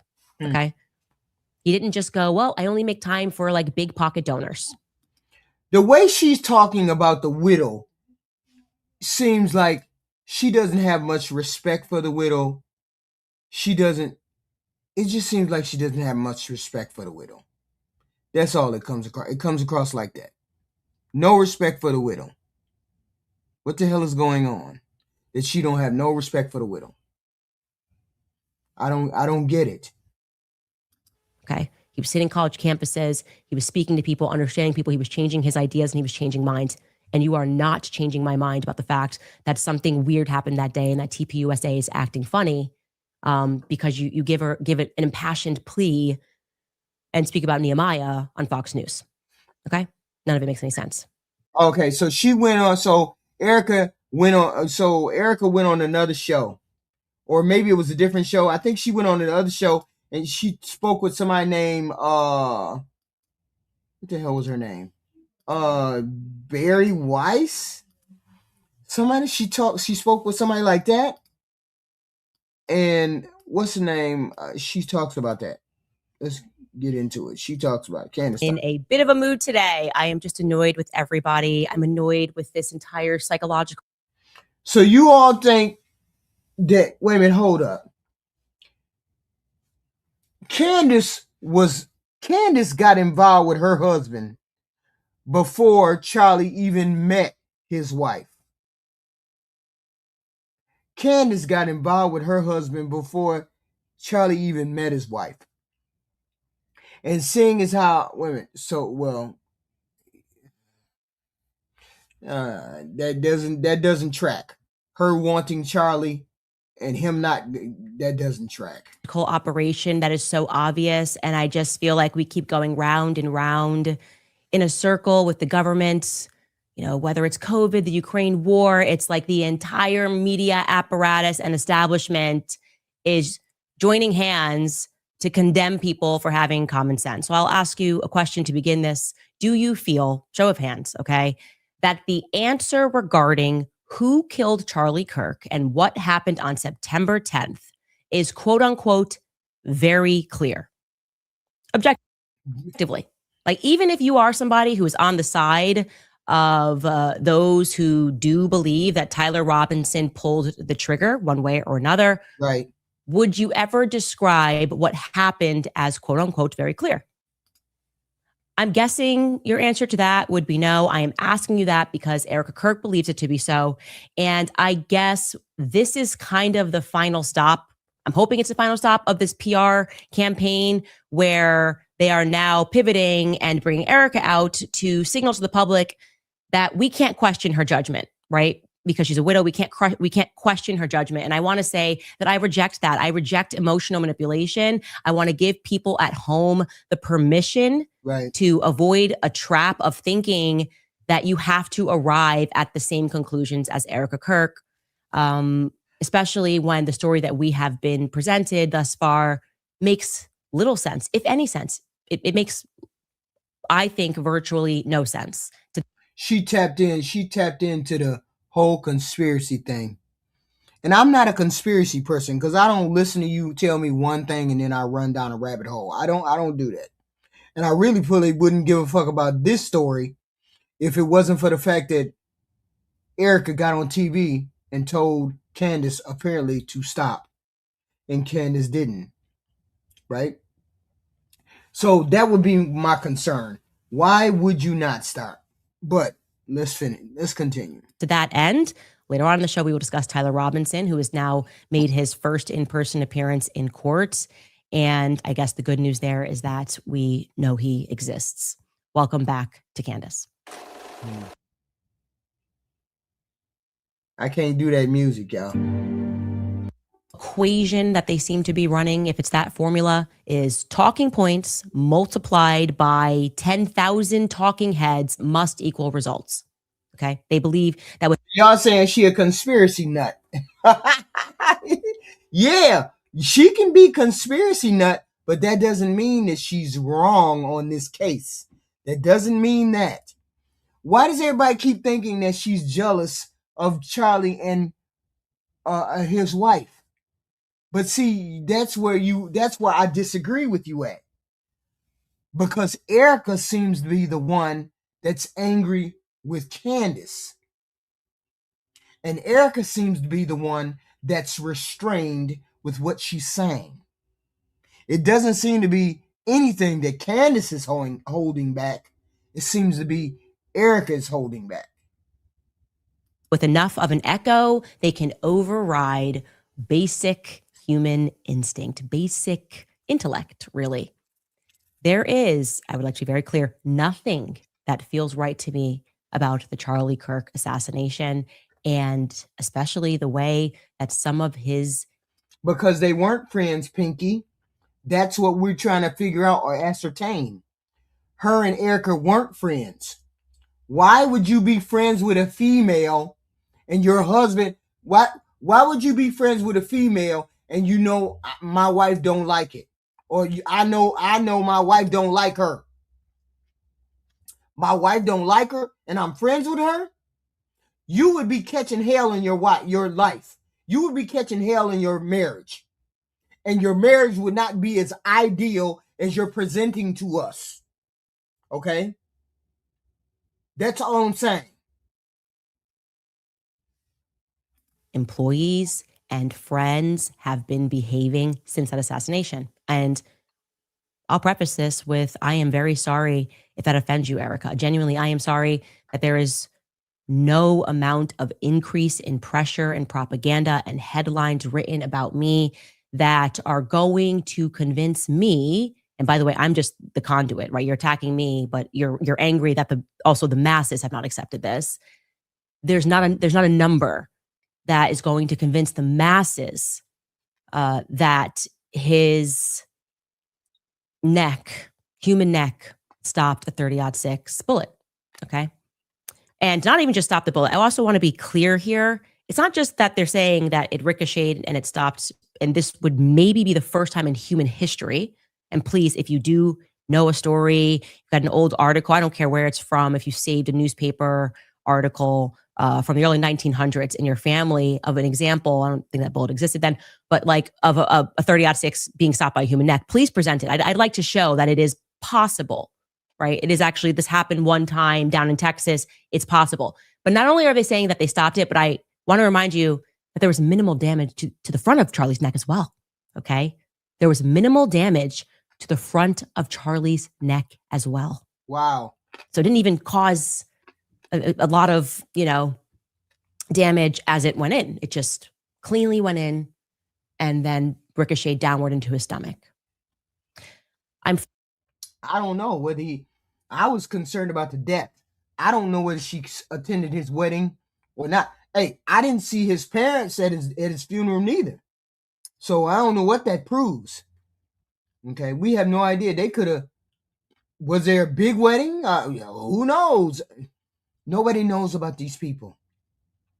There'll be people behind the scenes that be gay. They be married and they be having relations and be having kids and be doing all kinds of crazy shit. Okay, I halfway don't believe the shit that Candace said about her marrying her husband. Okay, it could be any number of things that's making this shit go sideways. And some goofy person came out on the internet talking about Charlie Kirk used to have trans people in his phone or had a membership to a trans site or something crazy like that. I don't trust none of you goofy people. Anything could have been true about Charlie. You always find out the truth behind people's death. Frustrated, obviously, for a lot of reasons, but Erika's that's now being teased, the interview with Barry Weiss, it's being termed a town hall. And Barry is obviously just a Tel Aviv agent. Her entire background story, her rise, her studying in Tel Aviv, her family ties, the hand of Midas pulling her through the ranks a la Jeffrey Epstein, despite her sub-average intelligence. We're not spreading misinformation. That was over there on TikTok. That was a big thing over there. Ain't nobody spreading nothing. We're just repeating the stuff we heard. Nobody said the shit was true. We just said we heard that particular rumor. Okay? You don't know whether it's misinformation or not. You don't know that either. We don't know that. She's not interesting. She somehow becomes a chief over at CBS News. right? This actually, what I'm saying about Barry Weiss, this gets into Tucker's quote unquote problematic speech at SAS when he jumped on stage and basically asked that question. How are all of these subpar people becoming billionaires? The rest of us have to work forever. They're not interesting. They're not talented. Here's the real deal. There's only a couple rich motherfuckers on this planet. For real, for real. The rest of us ain't nothing but fucking waiters and goddamn door clerks and elevator people. We don't fucking matter on this planet. It's only a couple people on this planet that's really, really rich. We just background noise. And they just seemingly are just getting all of this money and opportunities offered to them. This is clearly not a meritocracy that we're living under. It feels more like, and I'm saying this, more like a cartel. Okay, Barry Weiss is actually one of the people that we should study when it comes to being unimpressive and just getting handouts anyways. It's like welfare. I feel like she's on welfare. Like we all have to work and she gets promoted. And she's going to be unimpressive in this clip because that's her default. She can't even convincingly ask the prepared, loaded question that she is going to deliver to Erika. And this question, like I said, has likely, by the way, been reviewed and marked up by lawyers, but she still is not even convincing, despite having it ahead of time in this delivery. Take a listen. The podcaster Candace Owens, okay? At one time, a friend of Charlie's, at one time, an employee of Turning Point. She has been one of the main peddlers of these conspiracies, and she is making a huge amount of money on it. She is building her business off of these lies. What do you want to say to her and the other people that are putting these lies out into the world right now? Stop. That's it. That's all I have to say. Stop. And it's said with such rage and disdain. Just stop. It's said with such rage and disdain. What happened behind the scenes that you have that much hatred or that much disdain for Candace Owens? What did you do? What did you say? What did Candace do? What did you say? Maybe she found Candace and Charlie in bed together. It could be any number of things. We don't know. But it was something that happened. It was something that happened. So this is just, to me, I'm going to also let you know, they pre-recorded this. Obviously, I told you this yesterday from about 11 o'clock to 4 p.m. I have sources just everywhere, CBS News, the people that were in the audience I showed you were emailing me, and they had to do multiple takes because Barry wanted to read a prompter. These questions were pre-submitted, okay?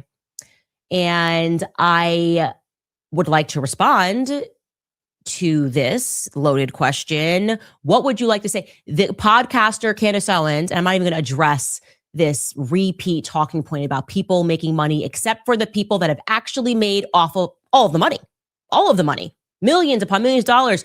But this is the new thing. It's like if you keep doing what you were already doing in podcasting or keep doing what you were already doing and doing ballistics on YouTube, if you catch a bunch of views, they want to convince you that like you wake up and you turn into a millionaire. Building her business. What are you talking about? I already had this business. I was already at the top of the charts. Okay, I said I wasn't going to talk about it. I actually did because it's so ridiculous. Okay. But she says, I'm lying. And Erika responds, and her answer to what do you want to say to the podcaster Candace Owens who is lying is stop. So Erika would like me to stop lying. And I would like to honor that. Okay. I can only honor that if Erika is more explicit in terms of what I have lied about. What did I lie about? It's just incredible. There have this opportunity. The questions have been before. You could just start like going through them. Maybe they will. By the way, it's coming on Saturday. Maybe I've made a mistake somewhere, and I'm happy. I want to correct that. Right? I'm not interested. My goal is not to tell lies. Make sure you guys are hitting the like and the subscribe and the share. Please and thank you.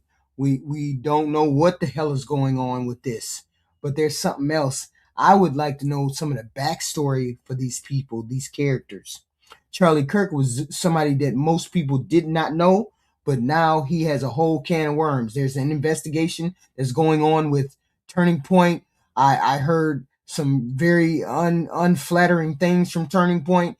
racist ideology, demagoguery. There's Christian nationalists that they're pushing. I've heard different stories that this Turning Point USA is not all that it's cracked up to be. It'd be interesting to do an investigation about this TPS USA. It is obviously plausible that I have made mistakes. I've reviewed these lists that we've put together, and I can't find the lie. Okay, the lies that I find are coming out of Turning Point USA. Okay, and here are some of those lies. You know, Mikey had blood all over him. Okay, Mikey has offered that his dad was confused. I'll accept that. Well, I didn't lie about that. Rob McCoy lied. His father also said he called his father first. Maybe Rob McCoy was confused. Mikey being a hero for walking away doesn't feel honest. Charlie's neck stopping a 30-06 bullet because he ate healthy and had strong bones. It was a modern day Christian miracle. That feels like a pretty big lie. Okay. Charlie never wavered in his support for Israel was a nasty lie. Maybe Barry want to like, what do you want to say to the people that literally lied about what Charlie was living through in the last weeks of his life? Stop, Josh Hammer. Stop, Bibi Netanyahu. No, I'm sorry. Barry Weiss is here. We're not going to get to that. Charlie was a committed evangelical who only liked Catholic architecture. Did I lie about that? Nope. Turning Point USA lied about that. And I was attacked for telling, I'm attacked for catching the lies. We'll get to that later. That's their new method. Once first they accuse me of lying, then I prove I'm not lying. And then their strategy is to attack me for telling the truth and saying, how dare you reveal a personal text message to defend yourself from being called a liar. We can keep going here. Wow. Has any of this been clarified? Ben Shapiro said they never had any bad blood between them. I proved that was not true. Again, that also came from a little PR. Alex Clark pulling that move. Next page, Terrell Farnsworth was told to remove that SD card by police. That was not true. Terrell Farnsworth personally told me that was not true. Terrell removed the SD cards because people were stealing hats. Again, not what Terrell Farnsworth himself told me. And also doesn't make any logical sense because if you were worried about theft, you would have taken the cameras and not just the SD card, particularly from the camera behind his head, as opposed to the cameras that were in front of him. Right. Lie. Charlie established a Doge and it was not unusual. That's a lie. It was unusual. Doge didn't even exist prior to Elon Musk making that a thing about government accountability.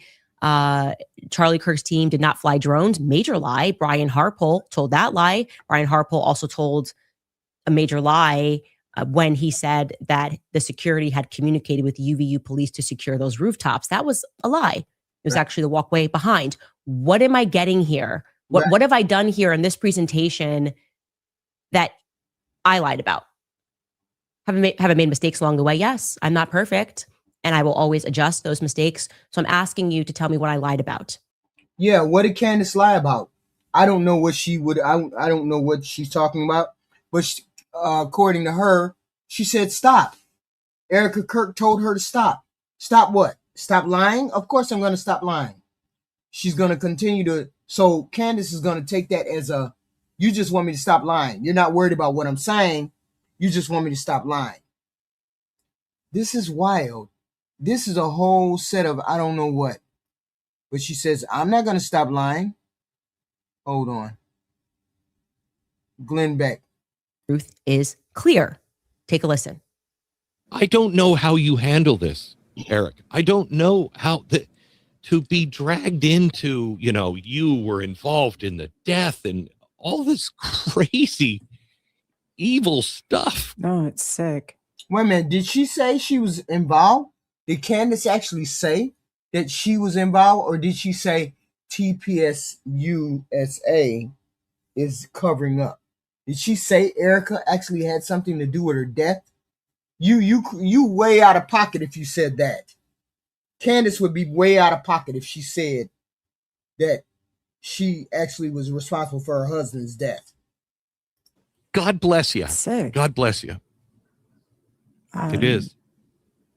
My family means everything to me. Turning Point USA has always been in our life and has always been so good to Charlie, and Charlie was good to his team. Everyone loved Charlie. Yeah. I get that. Everyone wants an answer to this evil. And sometimes the answer is very clear. Yeah.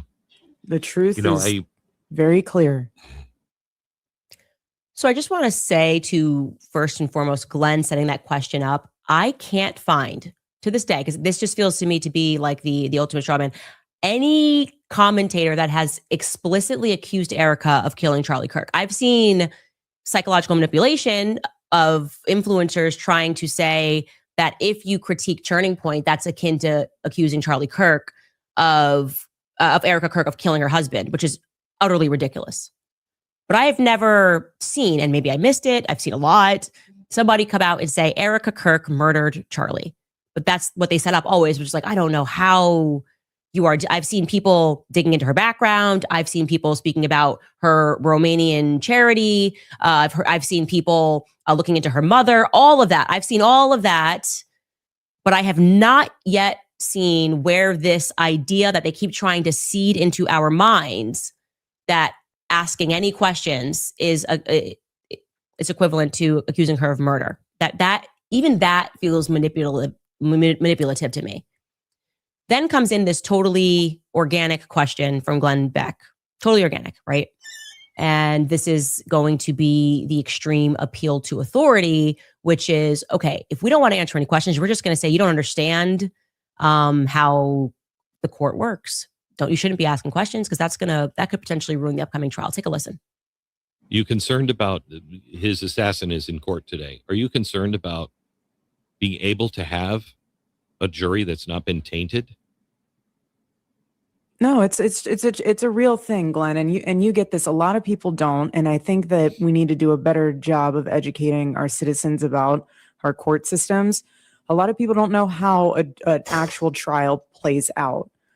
I am very curious about how the United Healthcare case plays out. We are living in a day and age where social media can absolutely impact. I feel it can. The reason I say that is because I don't want a tainted jury pool. I want justice for my husband. Anytime we hear, it's the eyes. It's the eyes. It's the eyes that are so dead on this woman. It's the eyes that are so unfeeling on this woman. And I kept trying to figure out what is wrong with it. Why does this lady come across like this? The eyes are they just don't seem, I don't know. I don't know. She just seems she seems like a dead inside person. Like a person that she doesn't feel too much. And she doesn't come across as sincere with her grief. Even right there, hair frazzled, looking like X, Y, and Z, she still doesn't look like she is upset. Okay? She just doesn't seem like that. you have leads, anytime we hear anything, we send it to the authorities. We're not messing around. None of us are involved in my husband's murder. None of us. Turning Point USA, myself, any of these other crazy accusations, none of us. Okay, so this is what I mean, where I just feel like we're just doing the same thing over and over and over again in politics, where you can just apply. Yeah, and that's why she gives me the creeps too. She's another one that gives me the creeps. Is that Caroline Levitt? She's another one that gives me the creeps. Any situation like this it's how it starts. It's like they come up with a narrative and it feels really stupid. You could like apply this to COVID, whatever. And then people start asking questions because it feels really stupid. And then they tell you like, oh, I wish you guys were more educated about science. I wish you guys were more educated about doctors and nurses, and like, you're just not there. I wish we could explain to you how these things work. You're going to have to trust the experts. And yeah, I actually think that also because you guys are not trusting the experts, we're going to have to censor people on social media as they did during COVID, because social media is problematic. Actually, the problem is free speech ultimately, right? Like the problem is that you have people on social media who are talking common sense and they don't understand this. Okay. That's like, that doesn't work for me. It doesn't work for me, and it shouldn't work for you. And this next portion is where we get into the mass formation psychosis element, which is when they're trying to modify our behavior, the behavior of the masses, and they kind of want us to all form around this idea. And this is kind of actually the we're all in this together psychology that you're about to see, right? She seems to have a point somewhere along the line. But my thing is they weren't friends. They weren't getting along. Erika would, if she were friends or she knew her or nothing happened between them, Erika would just go to Candace and say, Candace, could you please stop? Candace, would you please stop? But they're not friends like that. So she's not going to do that. But Candace is the mean girl. Candace is saying, I don't believe you. I don't believe that you don't think it. And she seems creepy as hell. To me, she seems creepy. The eyes is what does it. But this Erika Kirk's eyes are worse than Caroline Levitt's. Her eyes are worse. The higher calling element of the psychological conditioning. You guys are focusing on the minutia of that day and whether or not the government is involved with assassinating Charlie Kirk. But, Tim Pool's telling you guys midterms, there's midterms and there's things. That's the higher calling, right? The masses should get around that higher calling. Like, even if it goes against your gut to mask your toddler, even if it goes against your gut to let your grandma die alone in a hospital, even if something is screaming at you and you're saying, why does this all feel abusive? Like abusive to toddlers, abusive to our grandparents, let them die alone. Why does it feel to me, my instinct tells me that we shouldn't put medical masks on toddlers who can't see expressions? Well, the higher calling is that you should always ignore your gut, right? Because we're all in this together and there's something bigger that we can aspire to. You should violate your gut instinct. And that's what's coming next. Take a listen. I don't need you to comment on this, but I think mental illness is involved in some of this stuff that is online. Yeah, I think it's really, and Glenn, honestly, I'll be honest, I feel bad. I am not going to waste. Oh, they trying to say Candace Owens crazy. They saying she crazy. That's what they trying to say. She's mentally ill, and this is what's going on. Wow. Waste my time. I'm not going to waste my time in combating people, going toe to toe, calling people names. That's just not me. That's not how Charlie operated. No, he wasn't dealing with Erika. He didn't meet Erika when she met her husband before he met Erika. She picked that's not what it is. Reason for me to go down a dark place like that. I'm so tired of the fracture. What drives me nuts is that Charlie, he has worked and provided and has blessed us with so much, like literally his book. He has blessed us with so much wisdom, so much. He's just such a good thought leader. He blessed us with laser focus on the mission, on saving this country. But instead, we're so focused on who did what. Like, yes, we will figure all that out. Yes, this is a murder case. He did not die in a car crash. Yes, that will be handled. Y'all have to understand, a bunch of y'all trying to hold on to Charlie Kirk. That's good. That's fine. But Charlie Kirk was 30 years old. Charlie Kirk was 30 years old. And if you think of a 30-year-old or you think of a 25-year-old or a 26-year-old, you are not that knowledgeable like he had forethought. He was such a visionary. No, motherfuckers. He had handlers. He had people telling him X, Y, and Z. Just because you're a Christian doesn't mean jack shit. A lot of people are Christian. That's wild. No. I'm not taking him as a savior. He's just a person that spoke at campuses. He's just a pastor in training. That's all he was a pastor in training. That's it.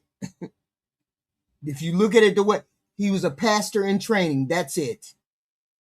You all hit the like, share, and subscribe button. We have content like this every day. Please hit the like, share, and subscribe. But my husband's legacy is not about his murder. My husband's legacy is what he left behind. I just reject that.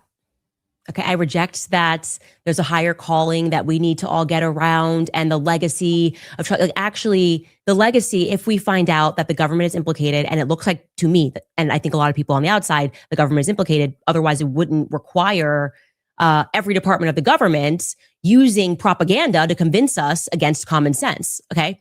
And if we find out that the government is implicated, then actually his legacy is going to be that a person who gave all of himself to helping people get elected, all of himself to this political machine, was ultimately killed by it. And I think that matters to a lot of people. And I think it's obvious it matters to a lot of people because what feels like $1 billion campaign of propaganda against it doesn't seem to be working. There is something very big that we are very close to unpacking here. And the panic that we sense right now in deploying what feels to me to be a really nasty emotional tactic here, basically trying to say to people, how dare you go against the grieving widow? How dare you go against David Hogg, right? And you're like, well, I don't know if David Hogg, I know I'm very sad, obviously, that a school shooting happened. The Parkland shooting at high school should not happen. No child should have to live through that. But why does that mean David Hogg gets to go to Harvard? Right? Does that make sense? Like, does he belong at Harvard? And they go, how you evil, demonic person, are you possessed? How could you ever question his authority and whether or not he's equipped to run the charity and speak on, gun issues? He survived a school shooting. That's what they're doing right now. And I want to also say that why I don't love these interviews, and I say this with great deference to Erika. And in the beginning with some of these interviews, I said, look, like, of course, they're going to want to make sure they screen these questions. Like, she's going through a lot. Like, she's transitioning, she's doing this. She's like, I wouldn't want to be in her position. We're 3 months in now. Okay. We are still getting rehearsed answers. And I feel like what is missing from all of this is, I don't know, like passion, normal passion, not this like chat GBT feeling of, well, we all need to unite around the mission. It's like, no, I don't really care about cash. I would just be like, what is the borough doing? What, has anybody traced this down? Okay. I don't know if Candace is crazy, but she says the French Foreign Legion was there. Has anybody chased this down? I texted her. I got this information. Okay. It's wrong. That's a dead end. Let me move over here. I've got files. I'm going to run this investigation alongside you, Cash. And I don't know what he's doing. I want like one critique of the FBI, one critique of anything, which the public is saying is worthy of critique. Like, it's almost like you're dressing down public perception. Like, people think that you can have enough money to just cut over people's gut instincts. That's what it is. It feels like we're so rich, you don't have the right to think. Okay? We are rich enough to remove that. So stop thinking. The elites are here. It feels elite. That's why I hate this. It feels elite. It feels like the opposite of whatever Turning Point felt like when they were the underdogs, right? This entire presentation is elite. I'm on CBS stage with prefect questions, Barry Weiss, and I obviously have rehearsed this answer because I got these questions ahead of time. I obviously know I'm going to get asked this, so I'm going to do I don't even and this is a fact. You can ask anybody who's ever interviewed me. I never ask for questions ahead of time. I don't want to know. I don't want to know the direction it's going into. I never give them anything. I never say we can't talk about this. I think it's off record, because even getting questions ahead to me, preparing answers feels fake and gay, right? That just feels rehearsed. So this is where we are with that wife. This is where we are with. Everybody seems to feel like she's a fake person. I'm not saying she is. I don't know. I haven't seen her enough to even give it a critique. Okay. I couldn't even begin. All I know is you haven't gotten Candace off your ass. Candace said, oh, no. You say I'm lying? I'm not lying. Here's the thing. Does Candace come with the receipts? I'm just trying to figure out, does Candace come with the receipts? I got a feeling, Rainbow Kid, that it's the same way. I got a feeling it's like that. I don't know why, but it seems like that to me. These rich people have agendas. And if you don't fit the cookie cutter type that they want, they figure out a way to cover it up. So it may be what it is. Who knows? But I believe this Candace may be on to something. She may be on to something. And we're going to see how this plays out. We're going to see how they fight it out. because Erika is not addressing Candace straightforward. I'm not going to call her no names. I ain't going to call her crazy. I ain't going to say this about her. Why not? Why not? She over there calling you. She over there saying you breaking your husband off. She over there saying you broke your husband off. Why not tell her to shut up? Why not tell her that mind your own business? This is the one thing we haven't gotten Erika to do. Erika hasn't gotten it into her. Erika hasn't come out and said, Erika or Candace, stop it.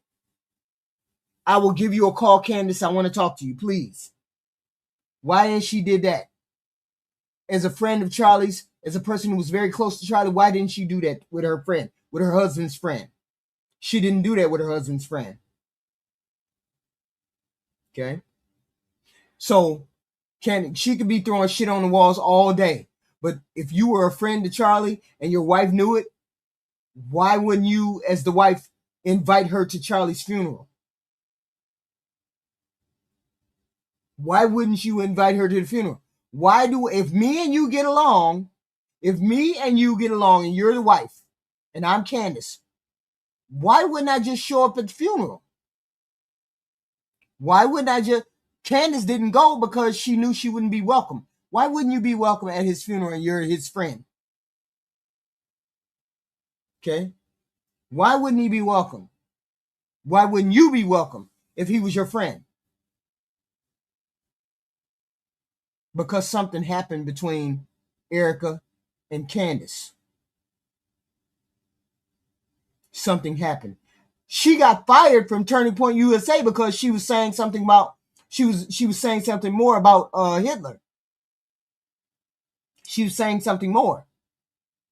She didn't get fired because she did something to Charlie. So why wouldn't her and Charlie be friends still? Why wouldn't he want to be friends with Candace still? You understood what I said about Hitler? Candace, that's all she had to do was tell her friend. Charlie, I said X, Y, and Z about Hitler. You know how I really feel, blah, blah, blah.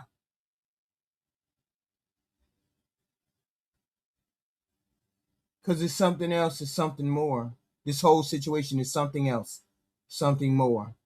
Two women who don't get along. Both of them love the same guy. Oh, I ain't going to put it past the fact that she may have a couple of deck card shy. I ain't going to say that. But I believe it was more than that. Erika ain't jumping down her throat. And I don't understand why she ain't jumping down her throat. You all hit the like, share, and subscribe. We have content like this every day.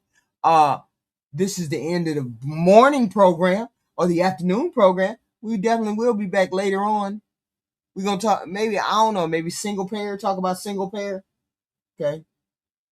You never know what's going on in those places, in those spaces with those people. You never know. These people could be beards for each other. They could all be gay. They could be having relations with each other. They can be having relations with dog, cat, female, kid. You never know what's going on here. There's something that's going on here. We do know that.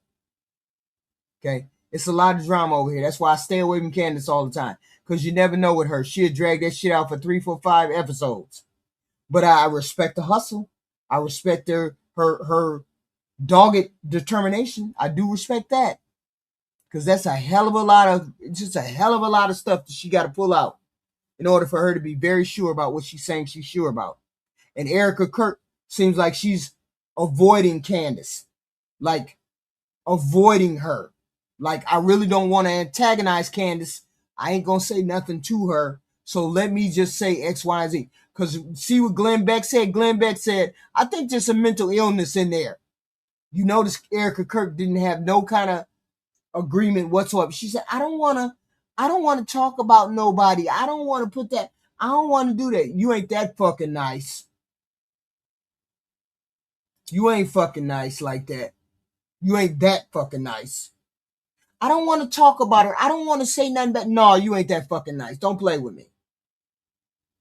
You all hit the like button, share button, subscribe button, please and thank you. We have content like this every day. We'll be back. Maybe we got to look at the Epstein files. Maybe we'll have a quick thing about the Epstein file. You all hit that like, share, and subscribe. I appreciate it. I am HQ. We will be back. We will be back. Of course we're going to be back. Of course. We'll catch you up later on. Please hit the like, share, subscribe.